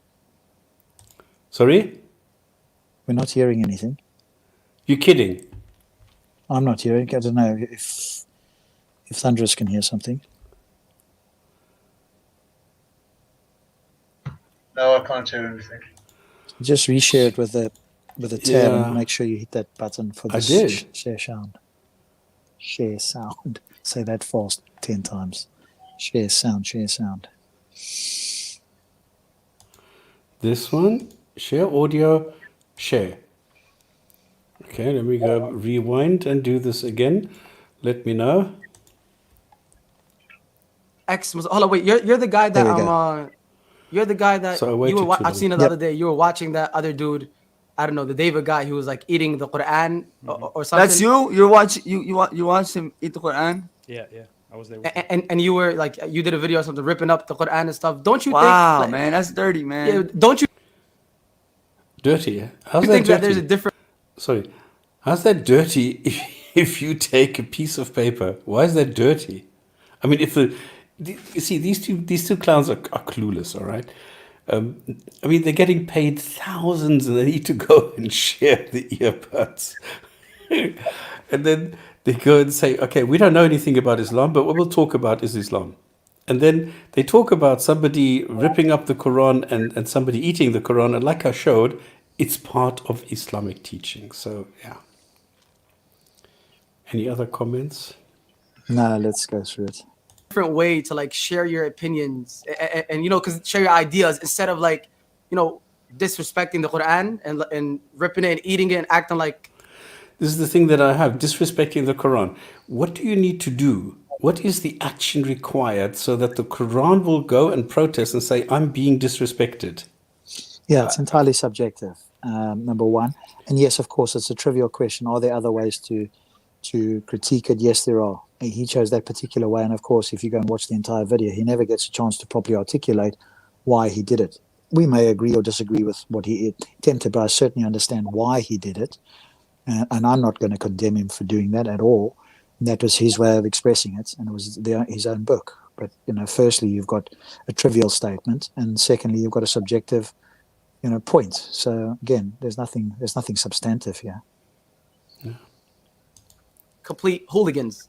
Of course, I think there's a different way to represent these things. I mean, we could talk about what my motives are and what ex-Muslim motives are. Yeah, but all day well, long. But of course, there is a different way to express your opinions. And to be very honest, I don't think there is any point in ripping up a Quran. I think it's a completely unnecessary. So why did you do that? I did And this is the thing. As soon as anybody starts explaining something, they talk over him. So what's the point? Yeah, but I think it's something we talked about, right? They're young guys. There's lots of testosterone, not a lot of critical thinking. And so what they're used to is a lot of talking and not a lot of listening. And so when they get into a discussion or an attempted discussion in inverted commas, then that same sort of pattern plays itself out, right? These are not guys that have sat down or have had face-to-faces with people where you'd have a proper discussion. So they're just doing what they normally do. Okay, in case people don't know, we did a very thorough, I think it's 8 hours in total, deconstruction of this 2-hour video. So this is in great detail. If anybody wants to watch it, it's on Speakers Corner UK on YouTube. We're not going to do the same thing again here now. This is just showing how other people see this as opposed to us. And yeah, Rationalizer has now been immortalized by Saiten because he now had, I don't know, look, I'm in the game now for many, many years. And Rationalizer made a video, I think it's also 8, 9, 10 years ago, where he took the Sound of Music and took his family and did a very nice video on Islam and making fun of it. So what they did is they took the theme and updated it. This is version number 2, edited, or edition number 2. And it's hilarious. So if anybody has access to the Site10 channel, go and watch it, because Rationalizer is taking all the sentences that are really, really like silly, you know, with the flying donkey and 1 and 1 equals 15 and things like that. And he's making fun of everything in the Quran. And this is okay. Where is GPS Sign Walker? I don't know where all these people went. I don't know. Because they join for like a couple of days, weeks, months, and then they go back because you get tired of this. I was tired. I was really, really tired in December last year when I really had enough. I couldn't. Thunder Juice is here. Like, Thunder Juice, where the fuck have you been? You were one of the guys who was one of the most regular people. You were on the panel. You did this. What the hell are you doing here? Where have you been for the last 3 years? You were wonderful with all your bloody... You had the sources for Christianity, for Judaism, for all these things. You were great. And then you leave us alone here with all this, and we have nobody to help us. And now he just comes in here and says, "Oh, hello, guys. Listen, you asshole. You come in here and you say, 'Here's me, guy. Look at me. I'm back.'" Yes, come on, man. I love these guys. And then he doesn't even say hi. Terrible. And on your Twitter, like, Is this worse? Is this worse than telling people that they should be put to death? this guy, no, we don't condone it. Look, you're childish. And you're complaining about insulting, and then you're doing something which is insulting. Is this worse? That doesn't hurt us, See mate. that he's being Yeah, disrespectful. but you see What what about- happened there? Did you see what happened there? The question was asked, right? And none of them will answer the question. He asked, which is worse? Is this worse? And they'll respond around that about freedom of speech, etc. But he asked a specific question. And this is the thing with these sort of apologists. You've got to focus in on the question and remember it, because they are going to talk a load of bollocks, hoping that their gullible followers will think they've said something substantive. And it's like you've got to laser focus through the cloud of nonsense and sophistry and rhetoric and remember the question and just ask it again. When you've heard all of the noise, either interrupt it, let them have their noise, and then just ask the question again, which is what he did. He asked that question again, right? Do you think they're going to ask it and say that's worse or that one's worse? He asked which is worse, not what do you support. Thing is, as well, you can tell that Mohammed Hijab is smart enough to know what the content of the Quran is, whereas the other two, he's smart enough to recognize they don't know what the content of the Quran are. So he's going to try and steer the conversation, chaperone the conversation, where he's more comfortable and in control, where he can boost his own ego and have them masturbate his ego for him, while he's chaperoning the Apostate Prophet in which direction he wants the conversation to go in. That's what when I saw this, that's what I saw taking place. And because the ignorance is, and we've said this so many times before, because we've had this conversation last year about free speech, and how many times have we turned around and says that the most hateful book ever written, the most hateful piece of literature ever written, that has basically said that non-Muslims are the worst of creatures. You know, we're worse than dogs, we're worse than rats. If that's the kind of rhetoric coming out of the Quran, there isn't anything a person can say or do when you've got 1.6 billion human beings saying, our God thinks you're the worst creature that exists on this planet. And as Muslims, we have no choice but to agree with our God. So whatever Apostate Prophet or you, I, Stops, or David Wood could do could never be as bad as the God that turns around and says, I think you're the worst creature on this planet, and you've got a chorus of 1.6 billion human beings that have got no choice but to agree with it. Where'd you go with that? You can't. And our elf, and I don't know if you know QI, and it was called the elves that work in the background and dig out all the sources. DDS Day, thank you very much. This is the source that we were talking about, Rationalizer song made by Satan. What about the Worse moral than telling right and people that wrong? they should What be about put to right It and doesn't wrong? No, here we go now. Okay, my question to you is so simple. Like, my question to you is morality, is it objective or not? Are there such a thing as objective moral? I don't think See how he's So, steering okay, good. So and therefore, all of your moral arguments have collapsed against Islam. No, So then they we have- collapsed all they your have scientific ones, They have and not. we've collapsed all your moral ones. Oh boy, I don't know where to start on this one. Yeah, I think this whole thing of collapsing it, I think we spoke about it earlier today, didn't we, Stops? And I think that's where, if there was like a small critique for AP, it's like asking, what do you mean by objective? Why do you think you have got objective morals, and are they objectively good as opposed to objectively bad? And how do you establish that? But once you start to ask these sort of questions, then these apologists, they will collapse on that because they don't have a way to demonstrate, and they probably don't even know what objective means. And even if they do, it presents a problem straight off the bat to them, because it's as I've heard it, and I agree with that. If objective refers to mind independent, in other words, it's independent of human minds, i.e., it's not open to opinion, and it's a fact of the world, whether humans exist or not. If that's what you mean by objective, which is normally what objective is taken to mean, then the claim that they have an objective God is going to be extremely problematic, because a God is a mind, and therefore, if you've granted that it's independent of mind, if you try and backtrack and say, well, hang on a moment, it's independent of human minds, then all you have to do is ask the question: what happens if an alien race came here and suggested to us this is what we should do morally? Would that be objective? Because what you're trying to do is say, hey, it's independent of human minds, but somehow God's mind is a special case. And then the question is simply, what makes God's mind a special case? And that is where it'll be very difficult for the Muslims to say anything. If anything, it would be, I think, difficult for them. Not Christians could probably answer that to some degree, but I think the Muslims, it would be difficult for them to even give something coherent, let alone even remotely substantial. And then the next question is, well, how do you know that it's objectively good? Because if it's objectively bad, then it's not worth worshipping or following. So how do you establish that it's objectively good? And at that point, there'll be nothing left there. So that's why I want to challenge a Muslim on that. I was speaking to whether it's hijab or somebody else, and hopefully people will listen, and you'll hear the rhetoric and you'll hear the sophistry. And because I'm laser focused, all of that will just be noise past my ear, and I'll just be waiting for them to say something that is an answer to the question, or not, or points it out. But even if it were the case, right, at no point, just because he said it's subjective, that doesn't destroy the claims of it. And obviously hijab hasn't heard something called an internal critique, because you can do an internal critique, and there's other Muslims, right, who could do it. You can say, okay, if I were a Muslim and I was looking at this book and God claims to be objectively good, how do we establish that? Do we just take it on faith, or is there a methodology to do it?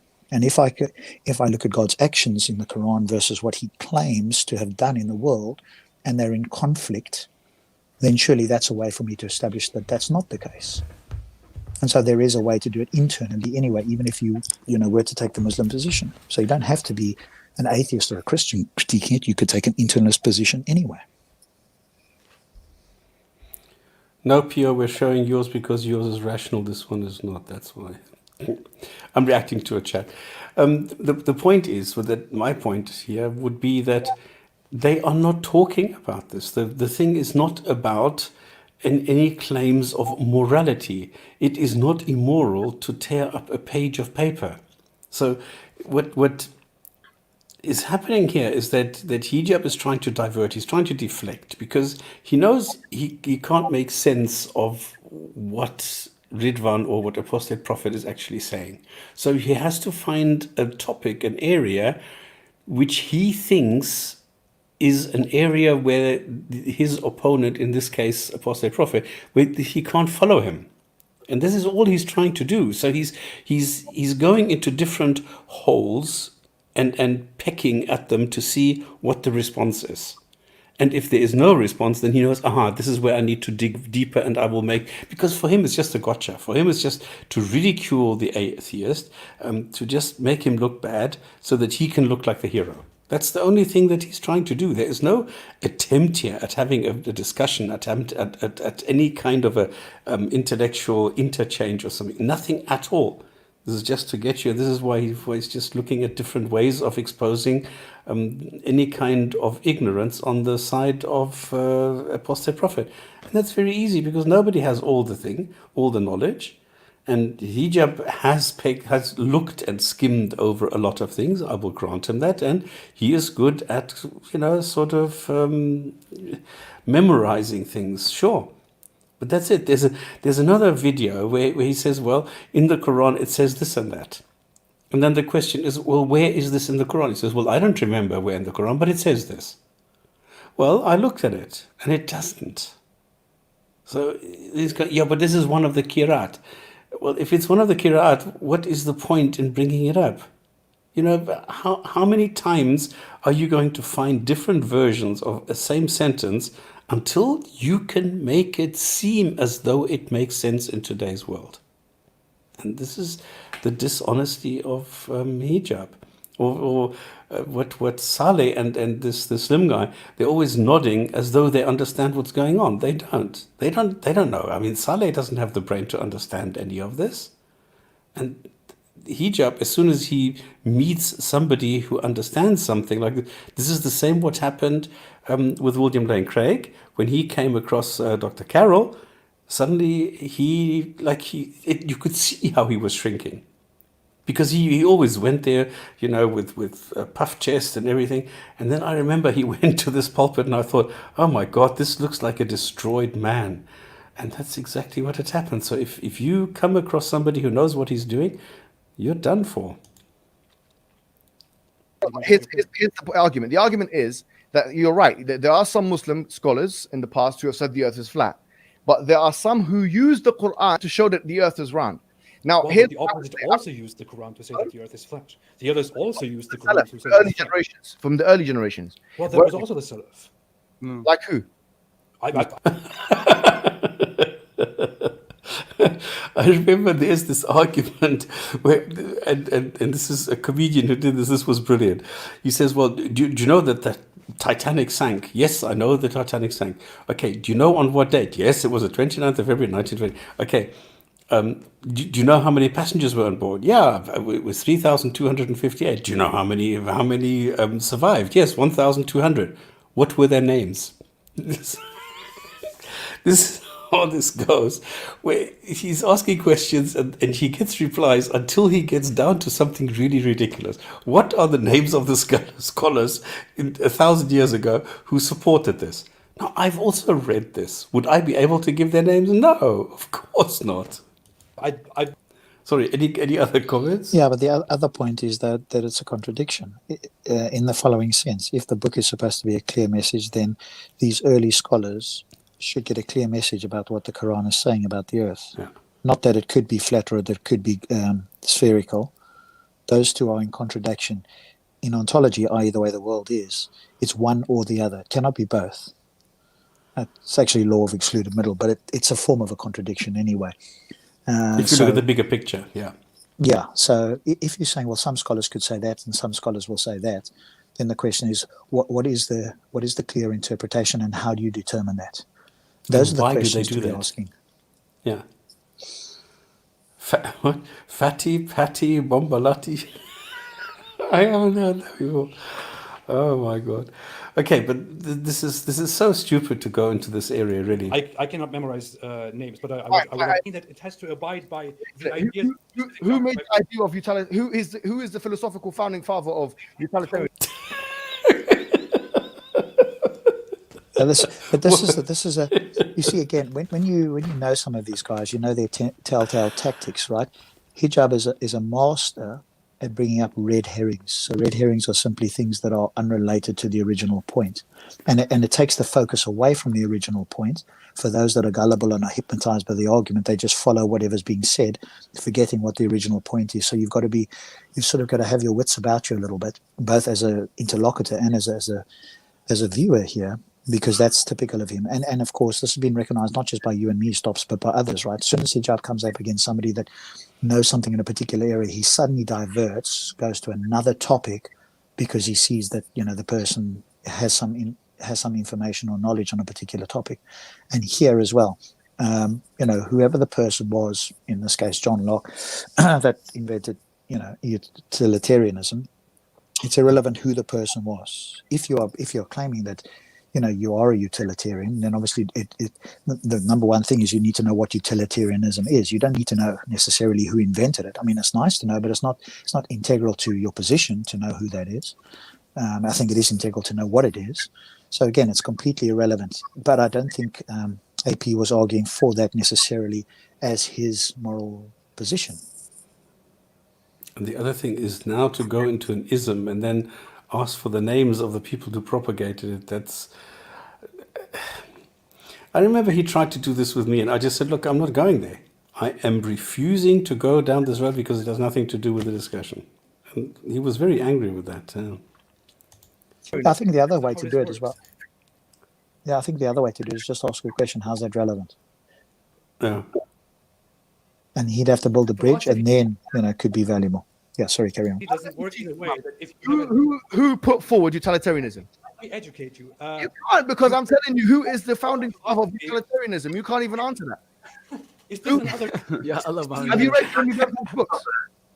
That's quite a clever tactic that works with a Muslim audience, because you throw a red herring like that is quite irrelevant. And if you notice the two potential catamites, they're sitting there giggling like a pair of cheerleader girls on every comment that Hijab is saying.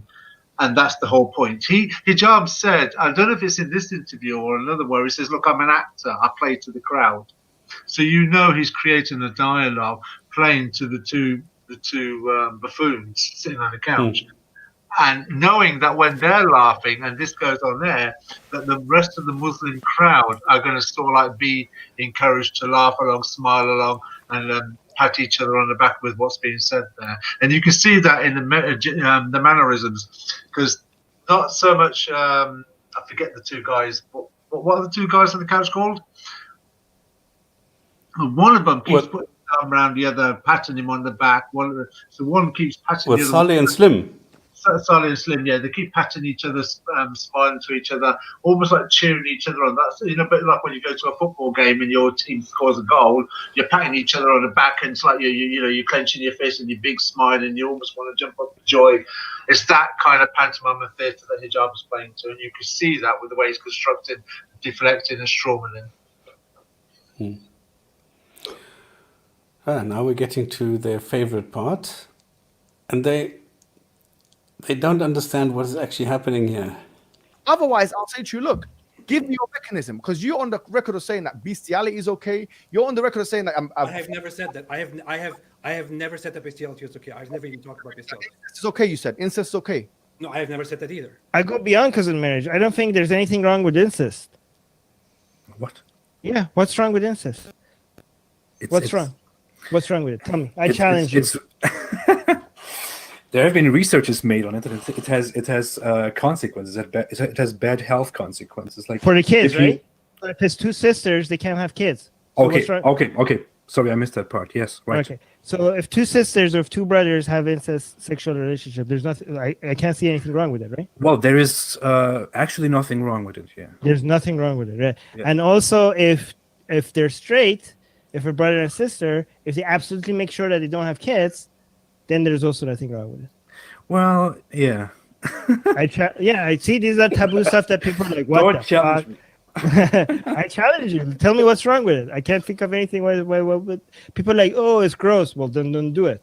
Yeah, objectively, there is nothing wrong with it. And this is the point that he's making here. And for me, this is what I always say. Look, I reject it personally, but I don't see any reason to criminalize it. So objectively, you cannot find anything wrong with incest. What the Muslims, apologists, are doing, they're taking it to extremes and saying, well, what if the son has sex with the father? Now, if two sisters have sex, for me, that is different. I'm sorry. I am a little bit, there's a gray area. And I maintain, I personally reject it. I don't think it's right, but I don't think if two sisters, for example, have a sexual encounter, there's anything wrong with that. Why should they go to jail for it? So why should a God say, no, you're not allowed to do that? So, of course, there's a sort of an instinctive knee-jerk reaction to say no. But if what Armin is doing and saying, okay, I challenge you, tell me exactly what is wrong, you can't. And this is I think for me, it's a case of all we need is something demonstrable to show that it has a negative effect. Once we have that, then we have got something to say why it's wrong. In the absence of that, we, as you pointed out, we can say, okay, it's distasteful to us, but if it's not harmful, if there's no demonstrable harmful effect, and if, as Dave says there, that it has some power dynamics that have a negative effect, and we can demonstrate that, that's all we need. Then we can say that it's demonstrably wrong. And if somebody comes and says, well, why? Here's the evidence. And the evidence is objectively the case. It's a fact about the research that has been done. And if you care about somebody's well-being and you're going to take some sort of factual evidence as your basis for, establishing a moral view on something, that's all you need. But until that point, then we have to say, okay, it's personally distasteful, and we'd be cautious about it. But is there actually anything objectively wrong? If there's been something established, then yes, we can say so. If there isn't, then all we have to say is at this stage, there hasn't been something that has been shown to give a negative effect. All we have to do is point to a study, though, and then we're on their view. But the other side of the coin is to ask a Muslim, well, why is it wrong? Well, because it says so in the book. Well, what makes the book? Why should we accept what the book says? Well, because God says so. Well, why do we care what God says? Well, because he created us. But that's a non sequitur, because it doesn't mean just because he created us that he knows what's best. And what is best anyway? Whatever he chooses, which is an entirely subjective thing. So again, if we went down the Muslim route, they don't actually have an answer if we start to look under the surface, right? If we dig below the surface, just because Allah says so doesn't make it right. And all you're doing is saying might makes right, because you don't have another way to establish that Allah has a good objective standard. And just because he's a creator doesn't follow that what he says is correct. It's like creating a robot, like iRobot, right? The movie. The creator, the guy that was thrown out the window, doesn't mean that he had the objectively correct morals because he created that robot. Yeah, but the thing is that in the Quran, incest is manifested. It's there. You can't argue. It's there. A lot of different cases.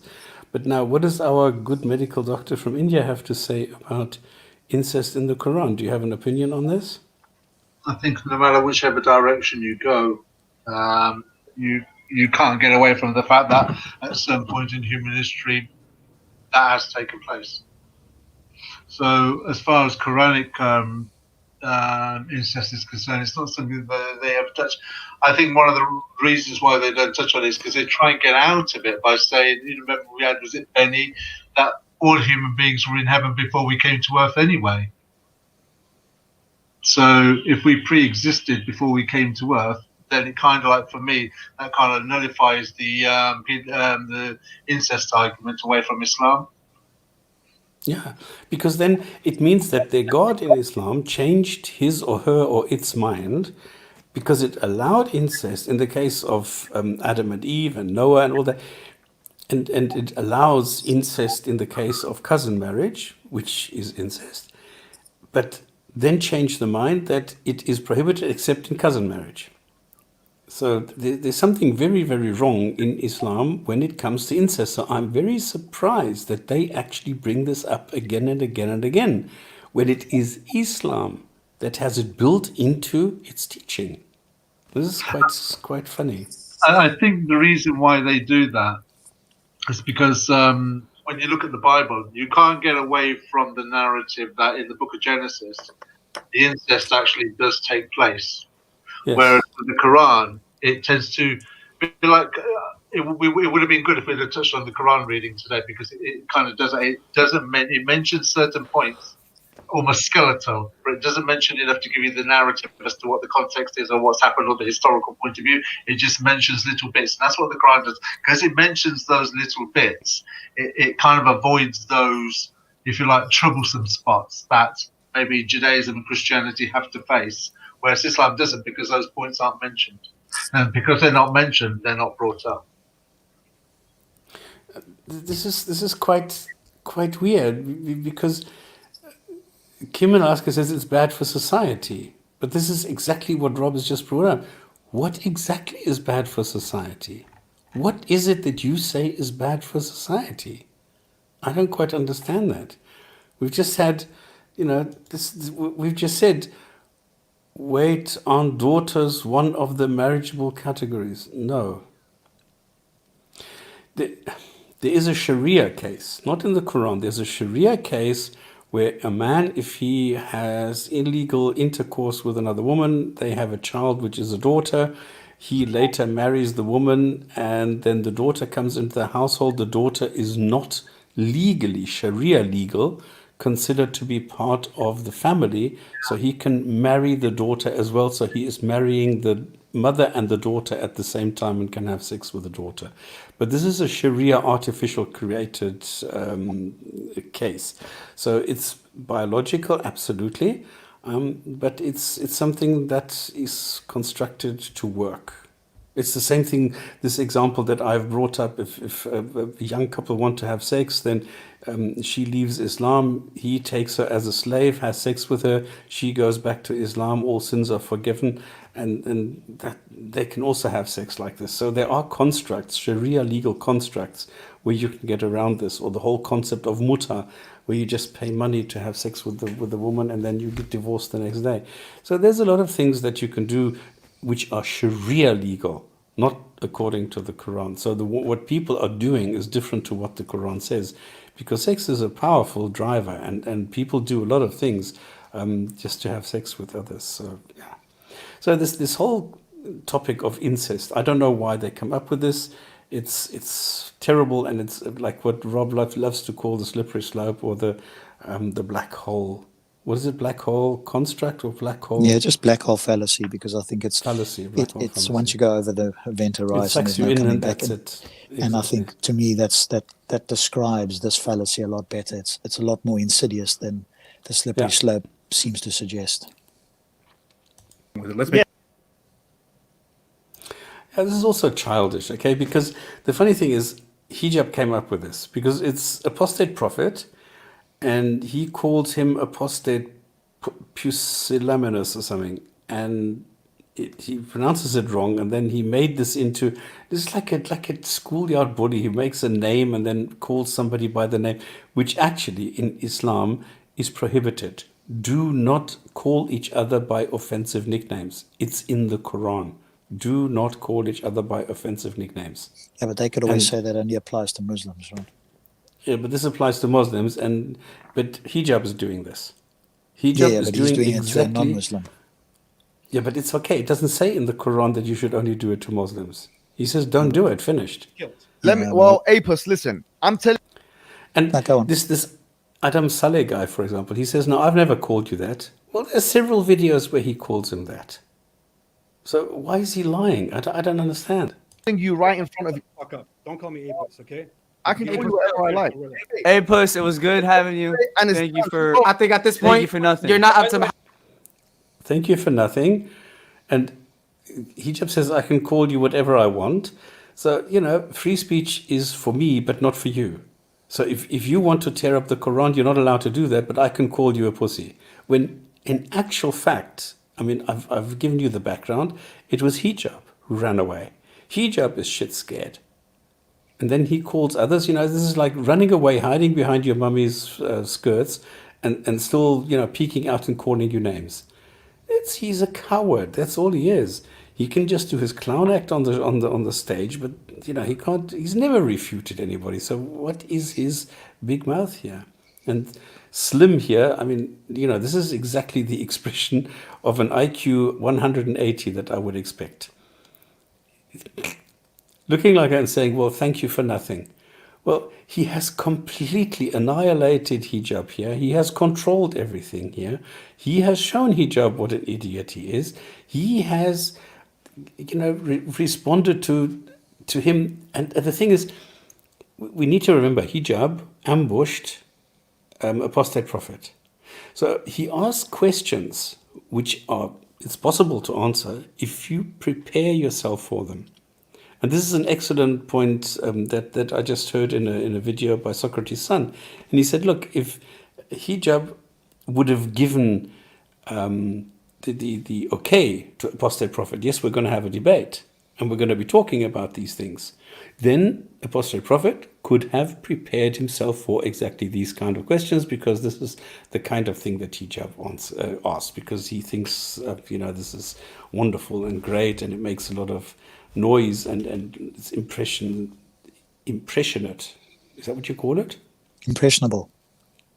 It impressions the people. It Impressionable. impresses, Impressionable No, people. it impresses the people. Sorry, that's what I wanted to say. And I got myself tied up. So it impresses the people that are listening, because these are credulous Muslims and they don't think. Like, look at these two buffoons sitting in front of this wall. They don't know what is going on. So they just nod and laugh and think, whoa, this is so brilliant, this is so wonderful. They don't realize that Hijab has just been owned. They don't realize that he's been shown for a fool. They don't realize that. So they still think our man has won. And this is so silly. Mohammed Hijab's level. You got nothing. You did not prove nothing. You finished. now, but the atheist. And you're finished. You're liability. And you're finished. You're low knowledge. And you're finished. And you're These two idiots. And now, actually, this is Farid. This is the level of Farid. He's putting this together. He put these clips together thinking that he's making a point. He is letting these two idiots speak for Islam, making Muslims look like total idiots. But Farid thinks he's making a point, and this is why he's letting these two guys say this. You're finished, you're finished. This is what they think is so great. And I don't know whether Hijab actually knows how stupid he looks. I don't know. What kind of a brain does he have? I have no idea. Any opinions there? What he might be thinking? No, I mean, I think you've kind of summed it up. I mean, we've said it multiple times when we critiqued before. Because they're still proud of this. Finished. And you're Exactly. finished. May Oh, you go read the books of Mohammed Hijab and your wife. seek guidance.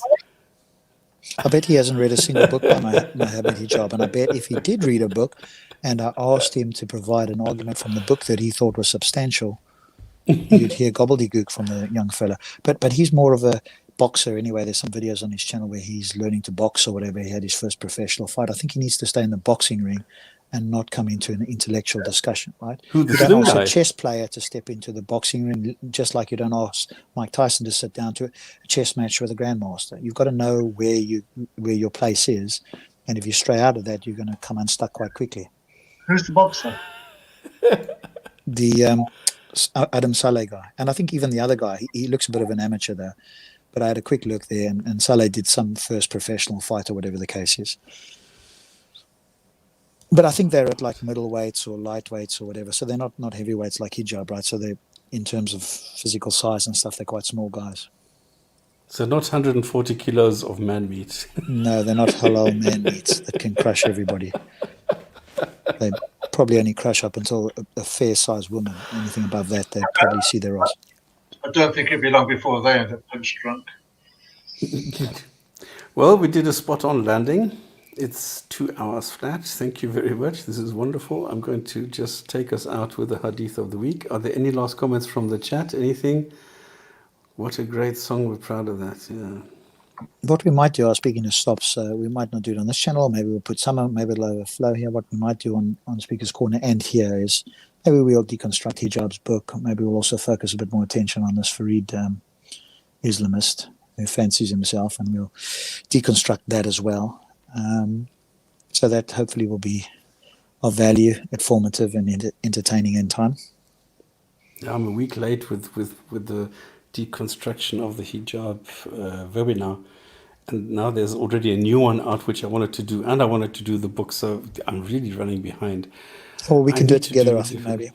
Or we can, Thunderous can join The us book, if you like. yeah, We can let's certainly do do that. that on SU, on the Speaker's Corner channel. We just got to have the will and the time to do it. And not make it 5 hours. We've got to have a cutoff point, because we'll attract some, really dumb comments, and we've got to be a bit more disciplined about trying to answer all of them. Yeah. The book was so boring. Oh, they've already read it. Okay. I sort of skimmed it and I thought, oh my goodness, no, this is just a rehashed version of videos, and it's so primitive. Okay, let's go through it. All right, let me give me quickly the hadith of the week, and then we'll see you next week for something similar. If you have a video, if you want us to comment on something, please let us know. If you want to join us on the panel, if you have a point that you want to discuss with us, then please feel free to drop us a line.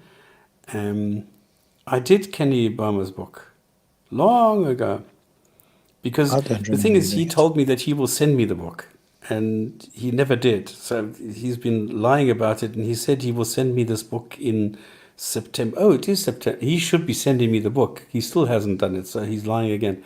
Anyway, so I did his book long ago. It's on the blog, and I did a video on this, and only on the blog. Yeah, where else can I put it? Because it's quite long.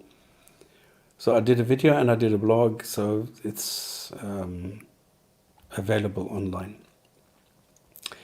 Salman reported that it was said to him, "Your apostle teaches you about everything, even about excrement." And he replied, "Yep, he has forbidden us to face the Qibla at the time of excretion or urination, or cleansing with the right hand, or with less than 3 pebbles, or with dung or bone."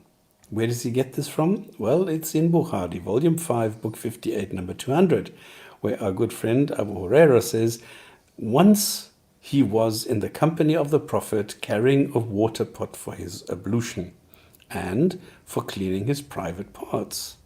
While he was following him carrying the pot, the Prophet said, "Who is this?" He said, "I am Abu Huraira." And the Prophet said, "Bring me stones in order to clean my private parts. Do not bring any bones or animal dung." Abu Huraira went on narrating, So I brought some stones, carrying them in the corner of my robe till I put them by his side and went away. When he finished, I walked with him and asked, "What about the bone and the animal dung?" He said, "They are the food of jinns." Sorry. "They are the food of jinns." The delegate of jinns of Dasibin came to me, and how nice those jinns were, and asked me for the remains of the human food. I invoked Allah for them that they would never pass by a bone or animal dung, but find food on them.